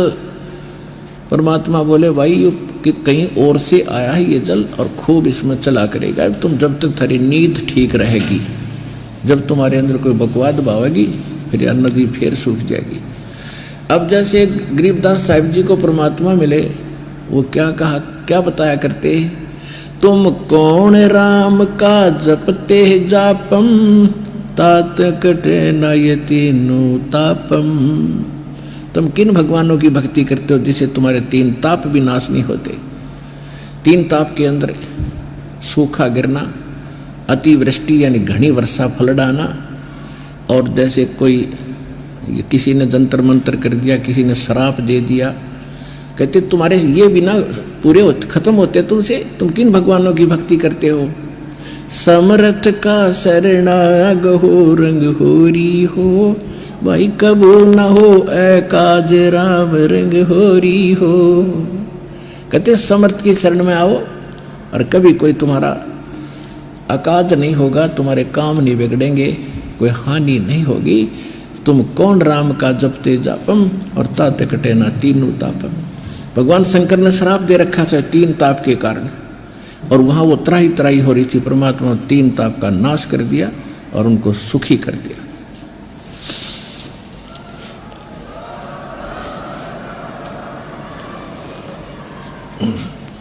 अब क्या होता है कि परमात्मा ने कहा भी ठीक है, अब मैं शरीर छोड़ूंगा, एक चद्दर नीचे बिछाओ, एक ओढ़ूंगा। तो तुरंत हाजिर कर दी, वो नीचे एक चद्दर बिछा दी और चद्दर के ऊपर 1-1 इंच सुंदर फूल तोड़ कर पत्ते बिछा दिए कि गुरुजी लेटेंगे। श्रद्धा से भक्तों ने 1-1 इंच। तब परमात्मा ने कहा कि वीर सिंह, कहा जी। उधर से क्या था कि बिजली खां पठान जो मगहर के राजा थे, नरेश थे यानी नवाब थे, उन्होंने भी ये धारणा बना ली थी कि हम अपने गुरुजी का अंतिम संस्कार मुसलमान रीति से कब्र में दबाएंगे, अपनी रीति से करेंगे। और यदि हिंदू नहीं मानेंगे तो हम युद्ध भी करेंगे। दोनों सेनाएं खड़ी, कति त्यार, अस्त्र शस्त्र सजा के, और भगत दर्शकार्य बहुत गिने। तब परमात्मा ने कहा, वो तो जानी जान थे, उन्होंने कहा रे भले आदमी वीर सिंह और बिजली खां तो आमने सामने खड़े, एक इधर परमात्मा के पास में। भैया सेना किस लिए लाए हो, क्या खतरा था तुम्हारे को यहाँ पर। अब वो दोनों राजाओं ने सिर नीचा कर लिया। अब क्या कहें गुरुजी के सामने, हम तो कुछ और सोचे खड़े थे। तब अन्य लोगों ने, जो मुसलमान और हिंदू थे, वो अपने आप बोलने लगे, कहने लगे जी हम सेना इसलिए लाए हैं कि हम आपके शरीर, आपके शव को हिंदू रीति से इसका अंतिम संस्कार करेंगे और काशी नगर में ले जाएंगे। मुसलमान कहने लगे हम इनको बिल्कुल नहीं ले जाने देंगे और हम मुसलमान रीति से अपने गुरुजी के शव का अंतिम संस्कार करेंगे। तब परमात्मा ने 1 घंटा प्रवचन किए, कहने लगे भले आदमियों, 100 वर्ष 120 वर्ष तक मैंने तुम्हें क्या ज्ञान दिया, आज भी तुम हिंदू और मुसलमान दो समझते हो? तारी अकल गाम चली गई है भले पुरुषों। और खबरदार जो तुमने मेरे शरीर को ऐसे ऐसे किया, तुम एक काम कर लेना, एक काम कर लेना, मेरा इस शरीर जो कुछ भी इस पर चदरों के बीच में मिला है उसको बेटा आधा आधा ले लेना। तुम झगड़ा ना करना, नहीं तो नाश हो जाएगा, कत्लेआम हो जाएंगे। मालूम था कि गृह युद्ध छिड़ जाएगा हिंदू और मुसलमानों का। महाभारत से बड़ा कहर होना था। और उस समय के जो जंतर मंत्र पत्रापोथी करने वाले ये बताया करते थे कि इस सन में, इस विक्रमी संवत में एक कहर टूटेगा और बहुत घनी जनहानि होगी। वो ये नहीं बता पा रहे थे होगी किस कारण से। तो वो भी एक निर्धारित काल का जाल और अटैक था, परमात्मा ने वो भी खत्म किया। एक श्री कृष्ण एक महाभारत निटाल से क्या, जिसको हम भगवान रूप में पूजा करते थे। महाभारत से भी भयंकर युद्ध होना था हिंदू और मुसलमानों का, पूरे भारत में आग लग जानी थी। परमात्मा ने लीला करी कि यदि तुमने झगड़ा किया तो 3 तलाक। वो डर गए, सावधान हो गए, लेकिन मन में सोचवाई थी कि एक बार गुरु जी शरीर छोड़ दें फिर हम देख लेंगे। अब परमात्मा ने एक चादर नीचे बिछाई रखी थी, उस पर लेट के ऊपर पर्दा डाल लिया। 5 मिनट के बाद क्या आकाश में से आकाशवाणी हुई कि उठाओ पर्दा, इसमें मिले नहीं मुर्दा। आकाशवाणी देखी कि परमात्मा तो वो जा रहे हैं सहशरीर, उनके शरीर में बहुत तेज था, नूर था। सब देख रहे ऊपर को कि भगवान तो वो जा रहे हैं आकाश में। ओए होए, पर्दा उठाकर देखा तो जितने 100 आकार था उतने सुगंधित फूल थे नीचे, शरीर नहीं था दाता का। बोलो सतगुरुदेव।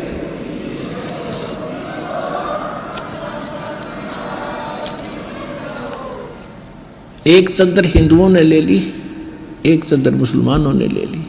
आधे फूल हिंदुओं ने ले लिए, आधे मुसलमानों ने ले ली। और हिंदू और मुसलमान आपस में ऐसे सीने से लगकर रो रहे थे और अपने आप को कोस रहे थे कि हम कितने जालिम व्यक्ति हैं। हमने गुरुदेव को अंतिम सांस में भी सुख नहीं दिया और आज भी हम लड़ने भरने को तैयार रहे। अब वो क्या, उनकी आत्मा कैसे शांति पाएगी। और हम पापी हैं, अपराधी हैं। कहाँ तो एक दूसरे को कत्लेआम करना था और कहाँ ऐसे अब मिल कर रो रहे हैं दोनों भक्त, हिंदू और मुसलमान जैसे सगे भाई माता पिता के मरने के बाद विलाप करते हैं गले से लग करके। इसको कहते हैं कबीर समरथ। सतगुरु जो चावे सो कर ही, 14 कोट दूत जम डर ही, ऊत भूत जम त्रास निवारे और चित्रगुप्त के कागज पाड़े।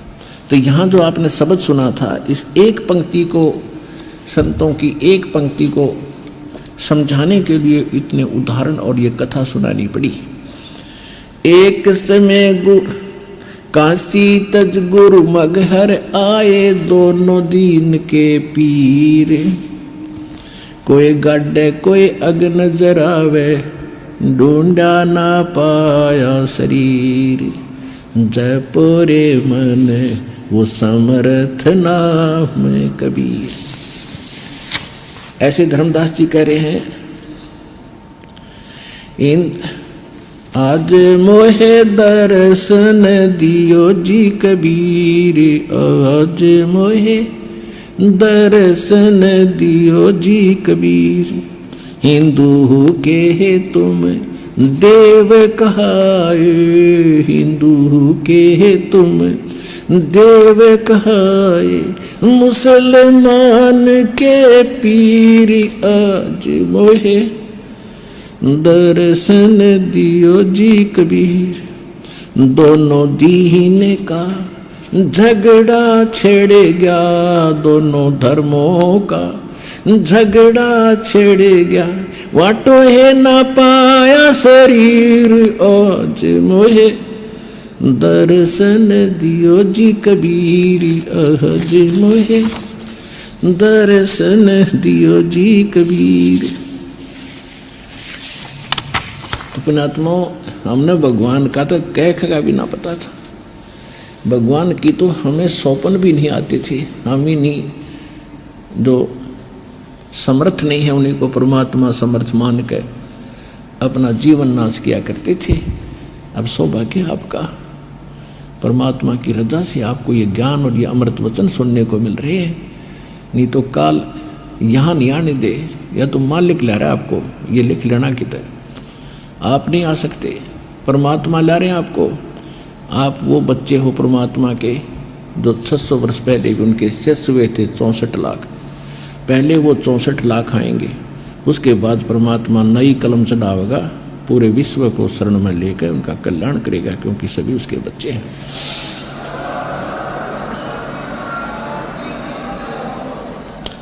अब जो आज का प्रसंग चला था कि भाई परमात्मा को जानने पहचानने और अपने अंदर दृढ़ता उत्पन्न करने के लिए हमने कोई ना कोई आधार बनाना पड़ेगा।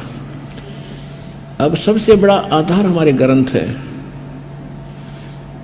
उनको तो हम फाइनल मानते ही रहे। उसके बाद जो संत परमात्मा जिनको मिला वो ऊपर गए, फिर उन्होंने जो लीलाएं बताई, परमात्मा ने जो लीलाएं की, जो सुख दिए, और जो वेदों से फिर अब मिल रहे हैं,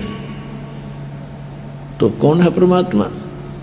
और फिर उन महापुरुषों ने जो भगवान से मिले, भगवान ने उनको कहा भी ऐसे नहीं, अब तो मैं ले आया आपको, सतलोक ले आया हूँ, और ये तुम देख लो, ये तुम्हारा मूल स्थान है। जितने भी चींटी से लेकर हाथी और रंग से लेकर राजा और भूत पितरों से भूतों पितरों से लेकर देवता तक, जितने भी वो 21 ब्रह्मांड में प्राणी हैं, वो सब तुम यहीं रहा करते थे।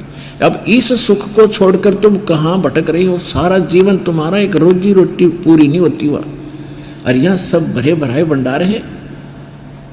ओए होए, अब उसको देख के जो भी महापुरुष वहाँ गया, फिर तो वो तो कहते ना, दांतों तले उंगली जब चबाता ही रह गया। उन्होंने फिर कलम तोड़ महिमा गाई उस समस्त कबीर भगवान की और सतलोक की। अब उनमें से एक दादू साहब जी हैं। दादू साहब 7 वर्ष के थे, बच्चों में खेल रहे थे। जिंदा महात्मा के रूप में भगवान आए, वो आते लीला ऐसी करते ही। उनको एक पान के पत्ते के ऊपर पहले ज्ञान सुनाया, फिर उसकी रुचि बढ़ाई, और बच्चे उठकर चले गए, वो अकेला बच्चा रह गया। तब परमात्मा ने अपने करमंडल से अपने मुख में पानी भरा और पान के पत्ते पर उसको वापस कर दिया, और दादू से कहा कि ये अमृत है बच्चा, पीवेगा? खिलाओ जी। बालक तो बड़े गजब की आत्मा होती है, रख दे दो जी। गट गट पी गए, और फिर उनकी परमात्मा से उन्होंने अर्ज की थी कि मुझे सतलोक दिखाओ दाता। वो गवाह बनाने थे, तो उनको आत्मा को निकाल ले गए। दादू अचेत हो गए, दादू जी के अचेत हो गए, जैसे कोमा में होते हैं, मरता नहीं उसमें प्राणी। घर वालों ने खोज खाज कर देखा, खोजा कि बच्चा वहाँ था, कि बच्चों ने बताया कि इसके पास एक बाबा जी बैठा था, उसने ऐसे ऐसे किया था, और हमने तो पिया नहीं, और इसने वो जल पी लिया जो उसने अपना जूठा पिलाया था, और हम भाग गए, ये वहाँ बैठा रह गया। उसके बाद इसकी ये दशा होगी। घर वाले घर ले आए, 3 दिन 3 रात अचेत पड़ा रहा दादू जी। उसने उसकी आत्मा को सारे भरमा के दिखा के भ्रमण करा के फिर तीसरे दिन वापस छोड़ा। आसपास सब रिश्तेदार इकट्ठे हो गए, हाहाकार मची हुई थी। जब दादू जी से सचेत हुए, उन्हें देखा ये क्या हो गया। नहीं तो दादू जी सोचते मुझे सौंपन आया होगा। जब सारे हाहाकार मच रही थी तो विश्वास दृढ़ कि मैं तो भगवान के साथ गया था। और कौन है वो भगवान? जिन मोको निज नाम दिया सोई सतगुरु हमारे, दादू दूसरा कोई नहीं ये कबीर सिरजनहारे। दादू नाम कबीर की जय कोई लेवे ऊटे, उनको कभू लागे नहीं ये काल बजर की चोटे। दादू नाम कबीर का ये सुनकर कांपे काले, नाम भरोसे नर चले भाई होए न बाका बाले। जो जो शरण कबीर की वो तिरगे अंत अपारे। दादू गुण के ता कहूँ कहत न आवे पार। कबीर करता आप है दूजा ना कोई। दादू पूर्ण जगत को भक्ति दृढ़ावत सोए। ठेका पूरा होवे जब, ये ठीक पूरा हुआ जब, ठीक पूर्ण होवे जब सब कोई तुझे शरीर। दादू काल चंपे नहीं जपे जो नाम कबीर। आदमी की आयु घटे तब यम घेरे आए। काल के दूत आकर पकड़ लेते हैं जब व्यक्ति की आयु समाप्त हो जाती है। आदमी की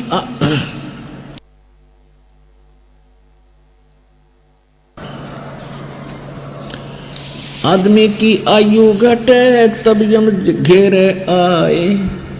सुमरण किया कबीर का दादू लिया बचाए। मेट दिया अपराध सब वो आ मिले छन माही। दादू सोंग ले चले कबीर चरण की छाही। सेवक देव निज चरण का दादू अपना जाने। बरंगी सत्य कबीर ने कीन्या आप समाने। दादू अंतर्गत सदा ये छन छन सुमरण ध्यान।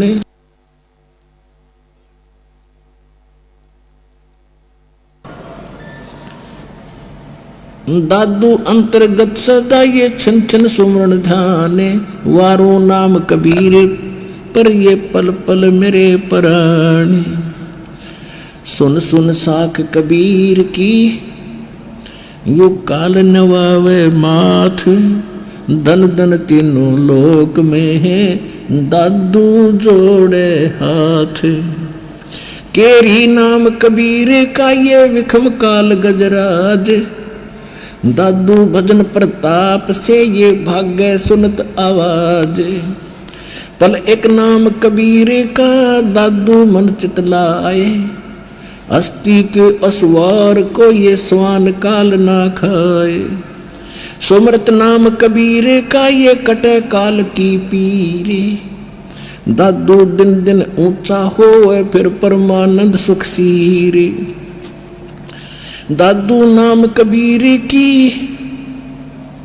जय को लेवे ओट। तिनको कभू लागे नहीं ये काल बजर की चोट। और संत सब कूप है केते झरीता नीर। दादू अगम अपार है ये दरिया सत्य कबीर। अब ही तेरी सब मिटे ये जन्म मरण की पीर। श्वास उसास सुमर ले दादू नाम कबीर। कोई सरगुण में रीझ रहा कोई निर्गुण ठहराए। दादू गति कबीर की मोह से कही न जाए। जिन मोह को निज नाम दई सोई सतगुर हमारे। दादू दूसरा कोई नहीं कबीर सिरजनहारे। अपना आत्मा एक किसी को भी सच्चा सिद्ध करने के लिए दो गवाह पर्याप्त होते हैं। और दास ने परमात्मा को परमात्मा सिद्ध करने के लिए थ्योरेटिकली प्रैक्टिकली और कम से कम 6-7 गवाह आपके सामने रख दिए कि Kabir is God, Kabir is God, Kabir is God.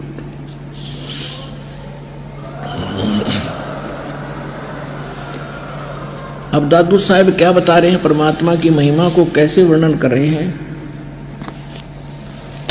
कि जिसने मुझे निज नाम दिया, सच्चा नाम दिया, वास्तविक सार नाम दिया, वही मेरा भगवान, वही मेरा गुरु है। और दादू दूसरा कोई नहीं, कबीर सिरजनहार।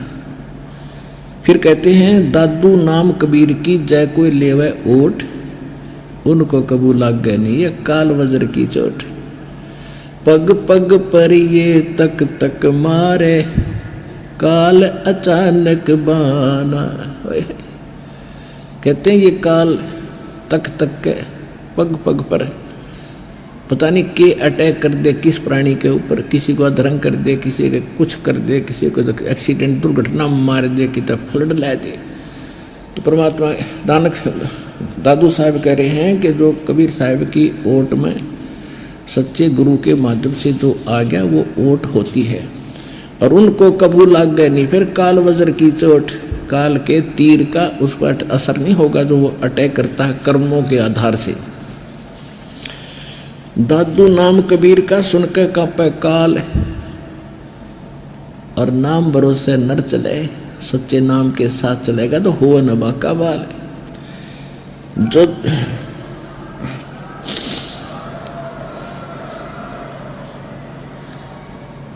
कहते कबीर करता आप है दूजा ना कोई, और दादू पूर्ण जगत को भक्ति दृढ़ावत सोए।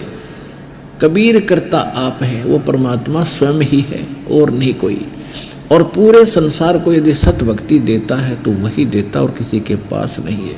एक दादू साहब सिद्ध करे अपने आत्माओं।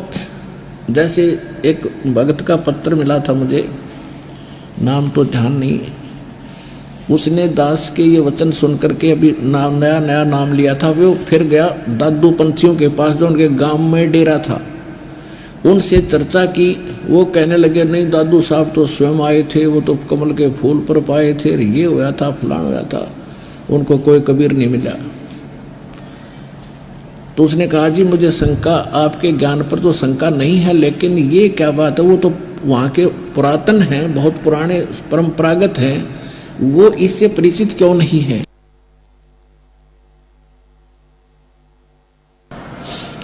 और साथ में उसने क्षमा याचना भी की थी कि मेरी गलती है, क्योंकि मैं गया तो इसलिए था कि मैं कुछ जानकारी प्राप्त करूं और दृढ़ता आवे मेरे में, वो भी यही बताएंगे जो आप बता रहे हो, आप तो उन्हीं की वाणी बोल के बता रहे हो।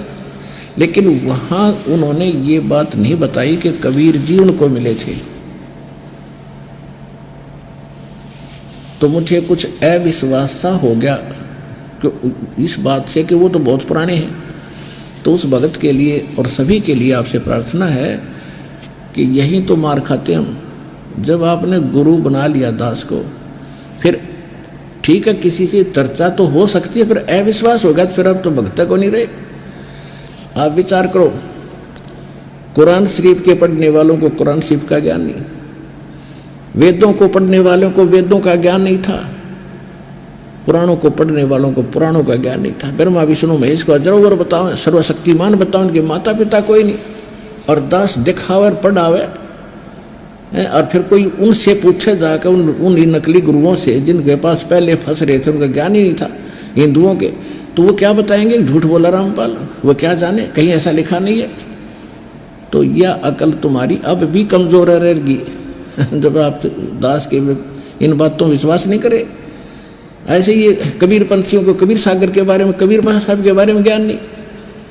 एक भक्त भ्रमित होकर के गया पाखंडियों के पास, ज्ञान हमारा समझ चुका था, उसने सोचा कि रामपाल तो अभी नौकरी छोड़कर लग गया नाम नूम देन, कहीं ऐसा ना हो पुराने आश्रम है, परंपरागत महात्मा बैठे हैं, वो तो पूरा ज्ञान से परिपूर्ण पाएंगे। उन पर कख नहीं पाया उसको, और आखिर में आकर फिर रोया ने बोला जी मेरे अंदर एक दोष आ गया था, जितना नालायक हूँ मैंने सोचा था उन महापुरुषों के पास कुछ पाओगा, उनके पास कख भी नहीं पाया, मूर्खों के पास कति खाली खोखे। रमा भले आदमी अगर उनके पास कुछ होता तो दास ने क्या जरूरत थी ये संघर्ष करने की, मैं भी उनसे नाम लेकर अपने मोक्ष करा लेता। तो पुण्यात्मा तो ये भ्रम मिटता सा मिटेगा, लेकिन साथ साथ समाधान करना मेरा कर्तव्य बनता है कि जो इस वाणी को पढ़कर वहाँ धक्के खान गया, पहले तो एक नंबर का मूर्ख, इतना प्रमाणित कर दिया सब कुछ, एक एक वचन साचा दास का हर चीज से मेल खाता है, और उनको अपने धर्म का आज तक किसी को नहीं पता। तो उनसे ही आप टैली करोगे मेरे वचनों को, तो वो कैसे खरे उतरेंगे, और उनको आप फिर सच्चे मान रहे हो क्योंकि वो पुराने बैठे हैं वहाँ पर। आर्याचार्य शंकराचार्य कितने पुराने बैठे, न कख भी ना पता भक्ति मार्ग का, रामकृष्ण की भक्ति करावें। और वेद क्या कहते हैं, गीता क्या कहती है, ये रामकृष्ण का कहते हैं नामो निशानी वेद और गीता में भक्ति करने का। तो ये हमारे सदग्रंथ हैं, तो इस प्रकार आपने इसको भी समझना पड़ेगा। तो क्या बताते हैं कि कबीर करता आप है दूजा ना कोई, दादू पूर्ण जगत को भक्ति दृढ़ावत सोए। ठीक पूर्ण हो जब, ठीक माने समय, निर्धारित समय पूर्ण हो जब सब कोई तज शरीर, और दादू काल गंजय नहीं, उसको पकड़ नहीं सकता। जपे जो नाम कबीर, यानी कबीर कबीर नहीं, जो संत उसका होगा और जो मंत्र देगा वो नाम भगवान को पाने का होगा, उसके जपने से। अब क्या बताते हैं कि सुन सुन सुन सुन साख कबीर की, ओए होए, सुन सुन साखी कबीर की, ये काल नवावे माथ, और दादू धन धन तीनों लोक में दादू जोड़ा हाथ। अब क्या कह रहे दादू साहब जी कि भगवान कबीर साहब की ये साखी वचन सुनकर काल का भी मस्तक अपने आप झुक जाता है। परमात्मा की महिमा, इस इतना बल है इस वाणी में कि वो काल भी मत्था नीचा कर लेता है, जो मालिक की चर्चा हो रही होती है। और धन धन तीनों लोक में दादू जोड़ा हाथ। फिर कहते केरी नाम कबीर का, और विषम काल गजराज, और दादू भजन प्रताप से यो भाग्य सुनत आवाज। अब जैसे परमात्मा ये दादू साहब ये बताना चाहते हैं कि ये काल भी कोई छोटी शक्ति नहीं है। जैसे ये गीता अध्याय नंबर 15 के श्लोक 16, 17, 18 में क्या कहता है कि 2 पुरुष हैं, एक सरपुरुष एक अक्षर पुरुष, और इनके अंतर्गत, और ये सभी नासवान हैं, जीवात्मा किसी की नहीं मरती। फिर ये कहता है 15वें अध्याय के 17वें श्लोक में कि उत्तम पुरुष तू अन्य परमात्मा इति उदाहरते, ये लोग तरम अवश्य विवृत्ति अवैश्वर है। उत्तम पुरुष तो इन दोनों से कोई और है, सरपुरुष अक्षर पुरुष से। उसके विषय में 8वें अध्याय के 3रे श्लोक में बताया कि वो परम अक्षर ब्रह्म है, जो गीता ज्ञानदाता सैन्य और सुप्रीम पावर है। तो यहाँ 15वें अध्याय के 18वें श्लोक में गीता ज्ञानदाता कहता है कि मैं जितने मेरे अंतर्गत प्राणी हैं 21 ब्रह्मांड के, इनसे मैं उत्तम हूँ, इनसे शक्तिशाली हूँ, इसलिए मैं वेद और लोक में, इस मेरे अंतर्गत जितना लोक आते हैं 21 ब्रह्मांड में, और वेदों में, लोक वेद माने सुने सुनाए ज्ञान के आधार से, दंत कथा के आधार से मैं पुरुषोत्तम प्रसिद्ध हूँ, क्योंकि जो मेरे अंतर्गत हैं इनसे मैं उत्तम हूँ। इसलिए मैं लोक वेद के आधार से, यानी इस क्षेत्र में मेरे लोक में चल रही दंत कथा के आधार से मैं पुरुषोत्तम प्रसिद्ध हूँ, लेकिन मैं पुरुषोत्तम नहीं हूँ, क्योंकि पुरुषोत्तम तो 15वें अध्याय के 17वें श्लोक में बता दिया कोई और है। तो यहाँ दादू साहब उसी का सेकंड कर रहे हैं, उसी को बताना चाहते हैं कि केरी नाम कबीर का, और बिखम काल गजराज। जैसे एक हाथी होता है, हाथियों का राजा होता है, यहाँ राजा वही होता है जो बलशाली हो। तो गजराज माने हाथियों का राजा, सबसे शक्तिशाली जो हाथी हो वो तो समझ लो इस काल को। और परमात्मा कबीर साहब की जो भक्ति और शक्ति है, उसके नाम को समझ लो केहरी, यानी बब्बर शेर। और जब बब्बर शेर धाड़ मारता है ना, अब तो परिवर्तन होता जा रहा है हर एक चीज में, लेकिन पहले की बातें हैं, जब बब्बर शेर धाड़ मारता है तो कहते हैं वो उनका जो हाथियों का जो झुंड का मुखिया भी इतना भयभीत हो जाता है, लीद कर देता है, टट्टी कर देता वो, और चंगाड़ मार कर भागने की चेष्टा करता हो, सोचा आ गया पाछे थे। तो यहाँ कहते हैं दादू साहब तुलना कर रहे हैं कि केहरी नाम कबीर का, और विखम, यानी वो भी खतरनाक है, विखम काल गजराज। और कहते हैं परमात्मा के सच्चे भजन के मंत्र से ऐसे भाजा जैसे शेर की धाड़ के सामने हाथी लीद करता हुआ भाग लेता है।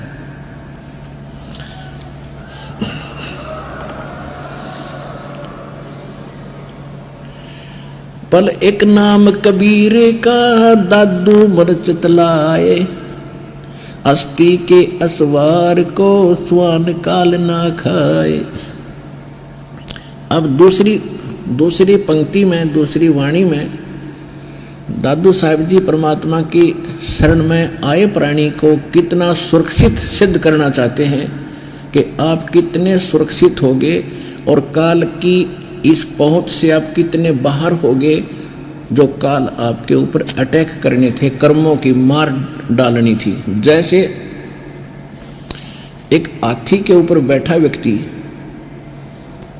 वो तो समझ लो भगवान की शरण में है जो हाथी पर बैठा है। और अब परमात्मा ने इस काल को कौन सी संज्ञा दी है? कुत्ते की। हाथी पर बैठे हुए व्यक्ति को एक कुत्ता कोई हार्म नहीं कर सकता, हानि नहीं पहुंचा सकता। अंडरस्टूड है। वो उसको कुत्ते की पहुंच से कितना ऊपर है, कितनी दूर है। पहले तो हाथी के निकट नहीं आ सकता, और आ भी गया तो वो हाथी को कोई हानि पहुंचा नहीं सकता। उसके ऐसे मोटे मोटे पैरों हैं। और जैसे सूंड की रेंज में आ गया तो कुत्ते की जान पावना टोई। कुत्ते को ये भी मालूम होता है। तो इसलिए कुत्ता हाथी से 50 फुट की दूरी पर ही भौंक सकता है। उसको देखकर भौंकता रहता है।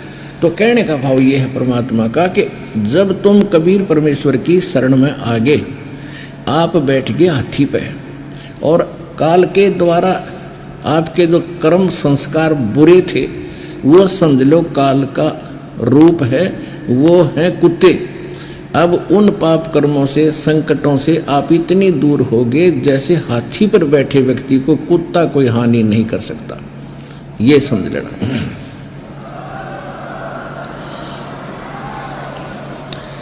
पल एक नाम कबीर का दादू मन चितलाए, अस्थि यानी हाथी के असवार को ये स्वान काल ना खाए।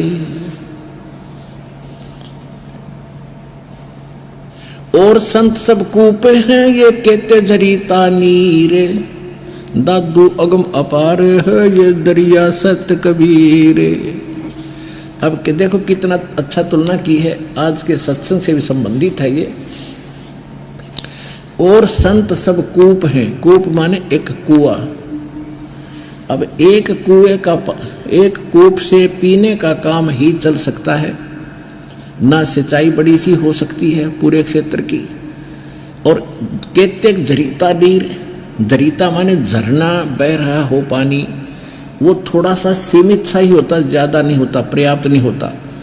कहते हैं कहते और संत सब कूप हैं, यानी काम चलाओ सी शक्ति उनके पास है, सिद्धि सैद्धि छोटी बहुत राहत आपको दे सकते हैं। और कहते झरीता नीर यानी कुछ झरने समझ लो, बस इतने ब्योत से देवी देवताओं का। और दादू अगम अपार है वो दरिया सत कबीर। ओए होए। अब जैसे गोरखनाथ जी ने एक तलैया को अपनी सिद्धि शक्ति से, अपने संस्कार से भर दिया। अब उससे तो गांव वाले भी संतुष्ट नहीं हुए, इससे के काम चले।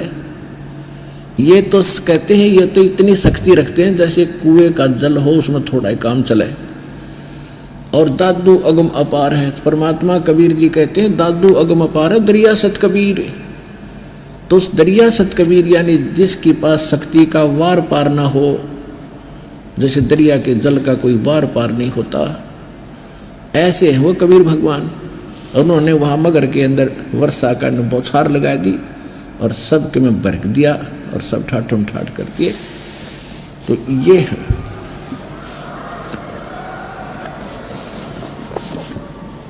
तो पुण्यात्माओं, आज आपको ये सिद्ध हुआ कि वेद बताते हैं परमात्मा ऐसी लीला करता है, और उसमें लीला करते समय अच्छी आत्माओं को मिलते हैं। जिन अच्छी आत्माओं को परमात्मा मिले उनमें से कुछ एक का भी वर्णन दास दे पाया है, समय हो गया है और फिर बताएंगे आने वाले सत्संग में। तो उन्होंने भी क्या बताया है, who is God, Kabir is God, Kabir is God. तो पुण्यात्माओं, सौभाग्य आपका, आपको इतना प्रमाणित और दृढ़ ज्ञान मिला है। अब इसका पीछा छुटवा लो, ये बार बार दाव नहीं लगेगा। समझा है तो सिर दर पाओ, बाहर नहीं रे ऐसा।